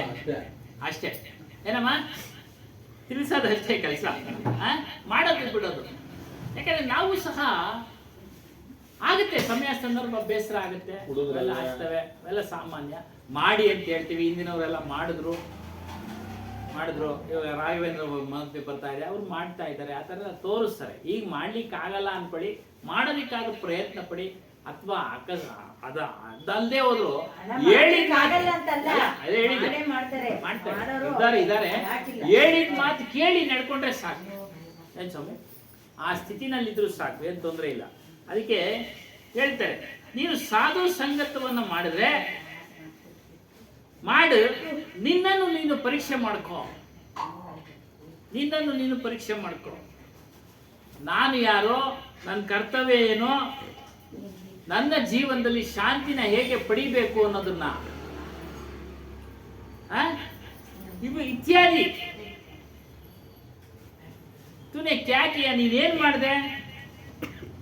ದೊಡ್ಡ ವಿಜ್ಞಾನಿಗಳು, ದಾರ್ಶನಿಕರು, ವಿದ್ವಾನರು ಇವರೆಲ್ಲರೂ ಸಹ ಅವರವರ ಸಮಯವನ್ನ ಕಳ್ಕೊಂಡ್ಬಿಟ್ರು. ಅಂದ್ರೆ ಆಗಿದ್ರು ಇದನ್ನ ತಿಳಿಲ್ಲ ಅಂತ ಅರ್ಥ. ನೀನು ಹಾಗಾಗಬೇಡ. ನೀನು ಆ ರೀತಿ ಆಗಬೇಡ. ವಿಜ್ಞಾನಿ ಆಗ್ತಿ ಆಗು, ಡಾಕ್ಟರ್ ಆಗ್ತಿ ಆಗು, ವಕೀಲ ಆಗ್ತಿ ಆಗು, ಏನ್ ಬೇಕಾದ್ರೂ ಆಗೋ. ಅದ್ರ ಜೊತೆಯಲ್ಲಿ ನಿನ್ನನ್ನು ನೀನು ತಿಳಿ, ನಿನ್ನನ್ನು ನೀನು ತಿಳಿ, ಸತ್ಸಂಗವನ್ನ ಮಾಡು, ಒಳ್ಳೆ ವಿಚಾರವನ್ನ ಕೇಳು, ಒಳ್ಳೆ ವಿಚಾರವನ್ನ ಧಾರಣೆ ಮಾಡ್ಕೋ, ಒಳ್ಳೆ ವಿಚಾರನ ಧಾರಣೆ ಮಾಡ್ಕೋ. ಜೀವನದ ಸಮಯ ಕಳೆದೋಗ್ಬಿಟ್ರೆ ಆಮೇಲೆ ಪಶ್ಚಾತ್ತಾಪ ಪಡ್ತೀಯ. ಪಶ್ಚಾತ್ತಾಪ ಪಡೋದ್ರಿಂದ ಏನು ಪ್ರಯೋಜನ ಇಲ್ಲ. ಪಶ್ಚಾತ್ತಾಪ ಪಡೋದ್ರಿಂದ ಏನು ಪ್ರಯೋಜನ ಇಲ್ಲ. ಯಾಕೆ? ಸಮಯ ಕಳೆದೋಯ್ತು, ಸಮಯ ಕಳೆದೋಯ್ತು. ಮಾನವ ಜೀವನ ಕೇವಲ ಪೇಟ್ ಬೋಕೆ ಇಷ್ಟಕ್ಕೆ ಅಲ್ಲ. ಮಾನವ ಜೀವನ ಸಿಕ್ಕಿರೋದು ಜೀವನಕ್ಕೋಸ್ಕರನೇ ಅಲ್ಲ, ತನ್ನನ್ನ ತಾನು ತಿಳಿಯಕ್ಕೆ. ಉದಾಹರಣೆ ಕೊಡ್ತಾರೆ. ಪ್ರಾಣಿಗಳು, ಹಂದಿ, ನಾಯಿ, ಕತ್ತೆಗಳು ಸಹ ಜೀವನ ಮಾಡ್ಬಿಡ್ತವೆ. ಹಂದಿ, ನಾಯಿ, ಕತ್ತೆ, ಶೂಕರು, ಕೂಕರು ಹೇಳ್ತಾರೆ. ಹಂದಿ, ನಾಯಿ, ಕತ್ತೆ, ಅವು ಜೀವನ ಮಾಡ್ಬಿಡ್ತವೆ, ಜೀವನ ಮಾಡ್ಬಿಡ್ತವೆ. ಆದ್ರೆ ಅವು ಯಾವಾಗಲೂ ಭೋಗದ ಇಚ್ಛೆಯನ್ನು ಪಡೋದಿಲ್ಲ. ಯಾವಾಗಲೂ ಒಂದೊಂದ್ಸಲಿ ಹೆಣ್ಣು ಗಂಡು ಮೈಥುನ ಸಂಪರ್ಕಕ್ಕೆ ಒಳಪಡ್ತವೆ. ಅದರಿಂದ ನೀನು ವಿವೇಕಿಯಾಗಿದ್ಯಾ, ನಿನ್ನನ್ನು ನೀನು ತಿಳಿ, ನಿನ್ನನ್ನು ನೀನು ತಿಳಿ. ನಿನ್ನಲ್ಲಿರ್ತಕ್ಕಂಥ ಎಲ್ಲ ದುಷ್ಟ ಗುಣಗಳನ್ನ, ವಿಕಾರಗಳನ್ನ, ಮಲಿನತೆಗಳನ್ನ, ಇವುಗಳಿಂದ ಬಿಡುಗಡೆ ಆಗೋದಕ್ಕೆ, ರಕ್ಷಣೆ ಪಡೆಯೋದಕ್ಕೆ ಪ್ರಯತ್ನ ಪಡು. ಮತ್ತು ಆ ಪ್ರಯತ್ನ ಯಶಸ್ವಿ ಆಗುತ್ತೆ. ಪರಮ ಶಾಂತಿ ಸಾಗರದಲ್ಲಿ ನಿಮಗ್ನ ಮುಳುಗು, ಶಾಂತಿ ಸಾಗರದಲ್ಲಿ ಮುಳುಗು. ಅದನ್ನು ಮಾಡೋದಕ್ಕೆ ಮಾನವ ಜನ್ಮ ಬಂದಿದೆ. ಮನುಷ್ಯನ ಒಂದು ಆಳವಾದ ಮರುವು ಏನು ಅಂದ್ರೆ ಮರ್ತೋಗಿದ್ದಾನೆ. ಈ ಮಾನವ ಜನ್ಮ ಬಂದಿದೆ ಏನಕ್ಕೆ ಅನ್ನೋದು ಮರ್ತೋಗಿದ್ದಾನೆ. ಇದು ಸುಸಮಯ, ಸುನಹಲ್ ಅವಸರ್, ಸುಸಮಯ. ಮಾನವ ಜನ್ಮ ಬಂದಿದೆ, ಇದು ಸುಸಮಯ. ಪಶುಗಳಂತೆ ಜೀವನ ಮಾಡಬೇಡ ನೀನು. ಆಹಾರ, ನಿದ್ರಾ, ಮೈಥುನ, ಭಯ ಇಷ್ಟನ್ನೇ ಮಾಡಿ ಕಳಿಬೇಡ, ಇಷ್ಟನ್ನೇ ಮಾಡಿ ಕಳಿಬೇಡ ನಿನ್ನ ಜೀವನವನ್ನ. ಅದ್ರ ಜೊತೆಯಲ್ಲಿ ಸತ್ಸಂಗವನ್ನ ಮಾಡು, ನಿನ್ನನ್ನು ನೀನು ತಿಳಿ. ಮನುಷ್ಯ ಏನ್ ಮಾಡ್ತಾ ಇದ್ದಾನೆ? ಸುಳ್ಳುಗಾರರ ಜೊತೆ ಸೇರ್ತಾ ಇದ್ದಾನೆ. ವಿಷಯ ಲಂಪಟ ಅಂದ್ರೆ ಕಾಮದ ಜನರ ಜೊತೆ ಸೇರ್ತಾ ಇದ್ದಾನೆ. ಕಾಡು ಹರಟೆ ಹೊಡೆಯೋರ ಜೊತೆ ಸೇರ್ತಾ ಇದ್ದಾನೆ. ವಿವೇಕಹೀನರ ಜೊತೆ ಸೇರ್ತಾ ಇದ್ದಾನೆ. ವರ್ತಮಾನದಲ್ಲಿ ನಡೀತಾ ಇದೆ ಅಲ್ಲಿ ನಮ್ಮ ವಿವೇಕ, ಬುದ್ಧಿ ಇಲ್ಲದೆ ಅವ್ರ ಜೊತೆ ಸೇರ್ತಾ ಇದ್ದಾನೆ. ವಿವೇಕಹೀನರು ಅಂದ್ರೆ ಜ್ಞಾನಿಗಳಲ್ಲದೆ ಇರೋದ್ರ. ಅದರಿಂದ ಏನಾಗುತ್ತೆ? ಅವನ ಬುದ್ಧಿ ಕೆಡ್ತಾ ಇದೆ. ವಿಷಯ ವಾಸನೆ ಇರೋ ಹತ್ರ ಸೇರ್ತಾ ಇದ್ದೀವಿ. ಏನು ಮದ್ಯಪಾನ ಮಾಡೋರ ಜೊತೆ ಸೇರಿದ್ರೆ ಏನಾಗ್ತಾನೆ? ಮದ್ಯ ವ್ಯಸನಿ ಆಗ್ತಾನೆ. ಜೂಜಾಟ ಅವ್ರ ಜೊತೆ ಸೇರಿದ್ರೆ ಜೂಜುಗಾರನಾಗ್ತಾನೆ. ಹೀಗೆ ನಾವೇ ಯೋಚನೆ ಮಾಡಬೇಕು. ಆದ್ರೆ ಎಲ್ಲಿ ಸೇರ್ಬೇಕು ಅಲ್ಲಿ ಸೇರ್ತಾ ಇಲ್ಲ. ಎಲ್ಲಿ ನನಗೆ ಒಳ್ಳೇದಾಗುತ್ತೋ ಅಂತ ಕಡೆ ಅವನು ಸೇರ್ತಾ ಇಲ್ಲ. ಎಲ್ಲಿ ನನಗೆ ಶಾಂತಿ ಸಿಗುತ್ತೋ, ತಾತ್ಕಾಲಿಕ ಶಾಂತಿ ಪಡೆಯಕ್ಕೂ ಇಚ್ಛೆ ಪಡ್ತಾ ಇಲ್ಲ ಅವತ್ತೊಂದಿನ ಮನುಷ್ಯ. ಹಾಗಾಗಿ ಹೇಳ್ತಾರೆ, ಪರಂತು ವಹಾ ನೈ ಬೈಠಾ ಜಹಾ ಬೈಠನೆ ಸೆ ಉಸ್ಕೋ ಅಚ್ಚೆ ಸಂಸ್ಕಾರ ಮಿಲೆ. ಎಲ್ಲಿ ಒಳ್ಳೆ ಸಂಸ್ಕಾರ ಸಿಗುತ್ತೋ ಅಲ್ಲಿ ಸೇರ್ತಾ ಇಲ್ಲ. ಕೆಟ್ಟ ಸಂಸ್ಕಾರ ಇರೋ ಕಡೆ ಸೇರ್ತಾ ಇದ್ದಾನೆ. ಅಂದ್ರೆ ಎಚ್ಚರಗೊಳ್ಳಿ ಮಾನವ ಜನ್ಮದಲ್ಲಿ. ಗಂಧೆ ಅಂದ್ರೆ ಕೆಟ್ಟದ್ದು. ಕೆಟ್ಟ ಸಂಸ್ಕಾರವನ್ನ ತೆಗೆದುಕೊಳ್ತಾ ಇದ್ದಾನೆ ಮನುಷ್ಯ. ಇವತ್ತು ವರ್ತಮಾನ ಹಂಗೆ ಇದೆ. ಆಗಲೇ ಬರ್ಬಿಟ್ರು, ಆ ಕೆಟ್ಟ ಸಂಸ್ಕಾರದ ಜೀವನವೇ ನರಕ. ಕೆಟ್ಟ ಸಂಸ್ಕಾರ, ಗಂಧೆ ಸಂಸ್ಕಾರ ಈ ನರಕ ನೋಡಿ. ಈಗ ನೋಡ್ತಾ ಇದ್ದೀವಿ ಟಿವಿ ಒಳಗೆ, ಪಾಪ ಸೇರ್ಕೊಂಡವ್ರೆ. ಯಾವುದು? Big boss. ಬಿಗ್ ಬಾಸ್ ಅಲ್ಲ, ದರ್ಶನ್ ಬಿಗ್. ಆಯಪ್ಪ ಬಿಗ್ ಬಾಸ್ ಅದು ಬಿಗ್ ಬಾಸ್ ಇಲ್ಲಿ ಗಂಧೆ ಸಂಸ್ಕಾರ ಅದೇ ನರಕ ಸ್ವಾಮಿ. ಕರ್ಮಫಲ ಅಲ್ಲ ಅದೇ ಕರ್ಮಫಲ. ತಿಳುವಳಿಕೆ ಕೊಡ್ತಾ ಇದ್ದಾರಲ್ಲ, ತಿಳುವಳಿಕೆ ಕಡೆ ಹೋಗೋದಿಲ್ವಲ್ಲ, ಅದೇ ಹೇಳ್ತಾ ಇರೋದು. ನೀನ್ ಸೇರ್ತಾ ಇರೋ ನಿನ್ ಸವಾಸ ಸವಾಸ. ಕರ್ಮಫಲದ ಸಾಕ್ಷಿ ಸಿಕ್ಕಿದ್ದಕ್ಕೆ ಅವನಿಗೆ ಅವಾಗ ಹಂಗಾಗಿರೋದು. ಆ, ವೇದ ಸುಳ್ಳಾದ್ರೂ ಗಾದೆ ಸುಳ್ಳಾಗಲ್ಲ. ಸಾವಸ್ತಿನ ಸನ್ಯಾಸಿನ ಕರ್ತಾನೆ. ಹ್ಮ್. ಹಾಗಾಗಿ ಇಂಥವ್ರು ಸಾಹಸ ಮಾಡಿದವರು ನರಕವಾಸನ ಅನುಭವಿಸ್ತಾರೆ. ಇದೇ ನರಕ. ಯಾರ ಮನಸ್ಸು ಕಾಮ, ಕ್ರೋಧ, ಲೋಭ, ಮೋಹ, ಮದ, ಮತ್ಸರ, ದ್ವೇಷ, ಕಪಟ, ದಂಬಾಚಾರ, ಚಿಂತೆ, ಶೋಕ ಇವುಗಳಲ್ಲಿ ಮುಳುಗಿದೆಯೋ ಅವ್ರ ಮನಸ್ಸು ಅಶಾಂತಿಯಿಂದ ಕೂಡಿದೆ. ಅವರಿಗೆ ಶಾಂತಿ ಸಿಗೋದಿಲ್ಲ ಅಂತವ್ರಿಗೆ. ಮದ್ಯ ವ್ಯಸನಿಗೆ ಕುಡ್ದಾಗ ಮಾತ್ರ ಎಲ್ಲೋ ಮತ್ತಿನಲ್ಲಿರ್ತಾನೆ, ತಿರ್ಗಿ ಇಳಿದ ಮೇಲೆ ಮತ್ತೆ ಬೇಕು ಅನ್ಸುತ್ತೆ ಅವನಿಗೆ. ಅದರಲ್ಲೇ ಶಾಂತಿ ಹುಡುಕ್ತಾ ಇದ್ದಾನೆ, ಸಿಗುತ್ತಾ? ಇಲ್ಲ. ಅದನ್ನ ವಿಚಾರ ಮಾಡಿ. ಅದೇ ಅಂಥವ್ರೆಲ್ಲ ಅದೇ ಕುಸ್ಸಂಗ, ಕೆಟ್ಟ ಸಹವಾಸವನ್ನ ಮಾಡಬೇಡಿ. ಅಶಾಂತಿಯಿಂದ ಮನಸ್ಸೇ ನರಕ. ಉಸ್ಕೆ ಮನವೇ ನರಕ. ಮನಸ್ಸಿನಲ್ಲೇ ಇದೆ ನರಕ, ಬೇರೆ ಎಲ್ಲೋ ನರಕ ಇಲ್ಲ. ಬೇರೆ ಎಲ್ಲೋ ಮ್ಯಾಲೋ ಎಲ್ಲೋ ಇಲ್ಲ ನರಕ. ಅಶಾಂತಿಯಿಂದ ಕೂಡಿರೋ ಮನುಷ್ಯನ ಮನಸ್ಸೇ ನರಕ. ಅವನು ಒಳಗಡೆನೆ ದುಃಖ ಪಡ್ತಾ ಇರ್ತಾನೆ.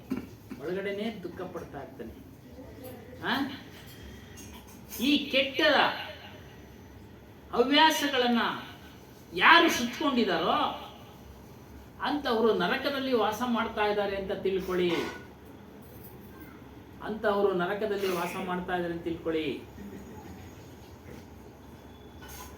ಕುಸ್ಸಂಗದ ಸವಾಸ ನಾವು ಯಾವಾಗ ಪ್ರಾರಂಭ ಮಾಡ್ತೀವೋ ಅವಾಗ ನರಕವನ್ನ ಪ್ರವೇಶ ಮಾಡ್ತಾ ಇದೀವಿ ಅಂತ ತಿಳ್ಕೊಳ್ಳಿ.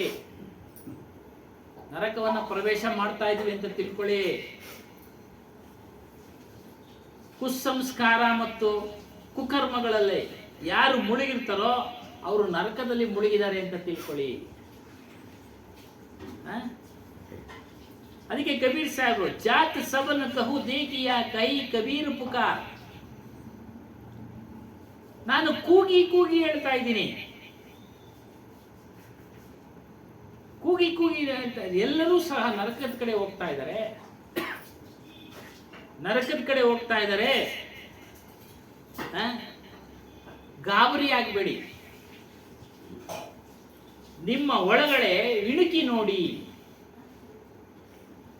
ಅಂದ್ರೆ ನಿಮ್ಮ ಮನಸ್ಸನ್ನ ಗಮನಿಸಿ, ನಿಮ್ಮ ಮನಸ್ಸನ್ನ ನೋಡಿ. ನಾನು ಯಾವ ಕಡೆ ಹೋಗ್ತಾ ಇದ್ದೀನಿ, ಬುದ್ಧಿಯಿಂದ ತೀರ್ಮಾನ ತೆಗೆದುಕೊಳ್ಳಿ. ನಾನು ಏನು ಕೆಲಸ ಮಾಡ್ತಾ ಇದ್ದೀನಿ, ಅರಿವು ಬೆಳೆಸ್ಕೊಳ್ಳಿ. ಈ ಕೆಲಸದಿಂದ ಏನಾಗ್ತಾ ಇದೆ ಗೊತ್ತಾಗುತ್ತಲ್ಲ. ಮದ್ಯಪ ವ್ಯಸನಿ ಎಲ್ಲೆಲ್ಲೋ ಬಿದ್ದಿರ್ತಾನೆ, ಅವ ನೋಡಿದ್ರೆ ನಮ್ಗೆ ಗೊತ್ತಾಗೋದಿಲ್ಲ. ಕೇಳ್ತೀವಿ, ಗೊತ್ತಾಗಿಲ್ಲ ಅಂದ್ರೆ ಜೊತೆಯಲ್ಲಿರೋರ್ನ ಯಾಕೆ ಹಂಗೆ, ಅವ್ನು ಕುಡ್ಕಾಕಣ, ಅವನು ಅದೇ ಕೆಲಸ ಕುಡ್ದು ಎಲ್ಲೊಂದಲ್ಲಿ ಬಿದ್ದಿರೋದು ಅಲ್ವಾ. ಹೇಳಿದಾಗ ನಾವು ಎಚ್ಚೆತ್ಕೊಳ್ಬೇಕು, ನಾವು ಈ ಕೆಲಸ ಮಾಡಬಾರ್ದು. ಆಗಲ್ಲ ಸುಮ್ಮನೆ ಆಗಲ್ಲ. ಇನ್ನೂ ಅವ್ರ ಸಂಘ ಜಾಸ್ತಿ ಸೇರ್ತಾರೆ. ಅಲ್ಲ, ಪ್ರಾರಂಭದಲ್ಲಿ ಹೇಳೋದು ನಾನು. ಪ್ರಾರಂಭದಲ್ಲಿ ವಯಸ್ಸಿಗೆ ಬಂದಿರೋ ಹುಡುಗ ನಮ್ಮ ಜೊತೆ ಬರ್ತಾ ಇರ್ತಾನೆ, ಗೊತ್ತಿರೋದಿಲ್ಲ ಅವನಿಗೆ, ಇನ್ನು ಎಚ್ಚರ ಆಗ್ತಾ ಇರ್ತಾನೆ, ಜಗತ್ತನ್ನು ನೋಡ್ತಾ ಇರ್ತಾನೆ. ಒಂದು 10 ವರ್ಷ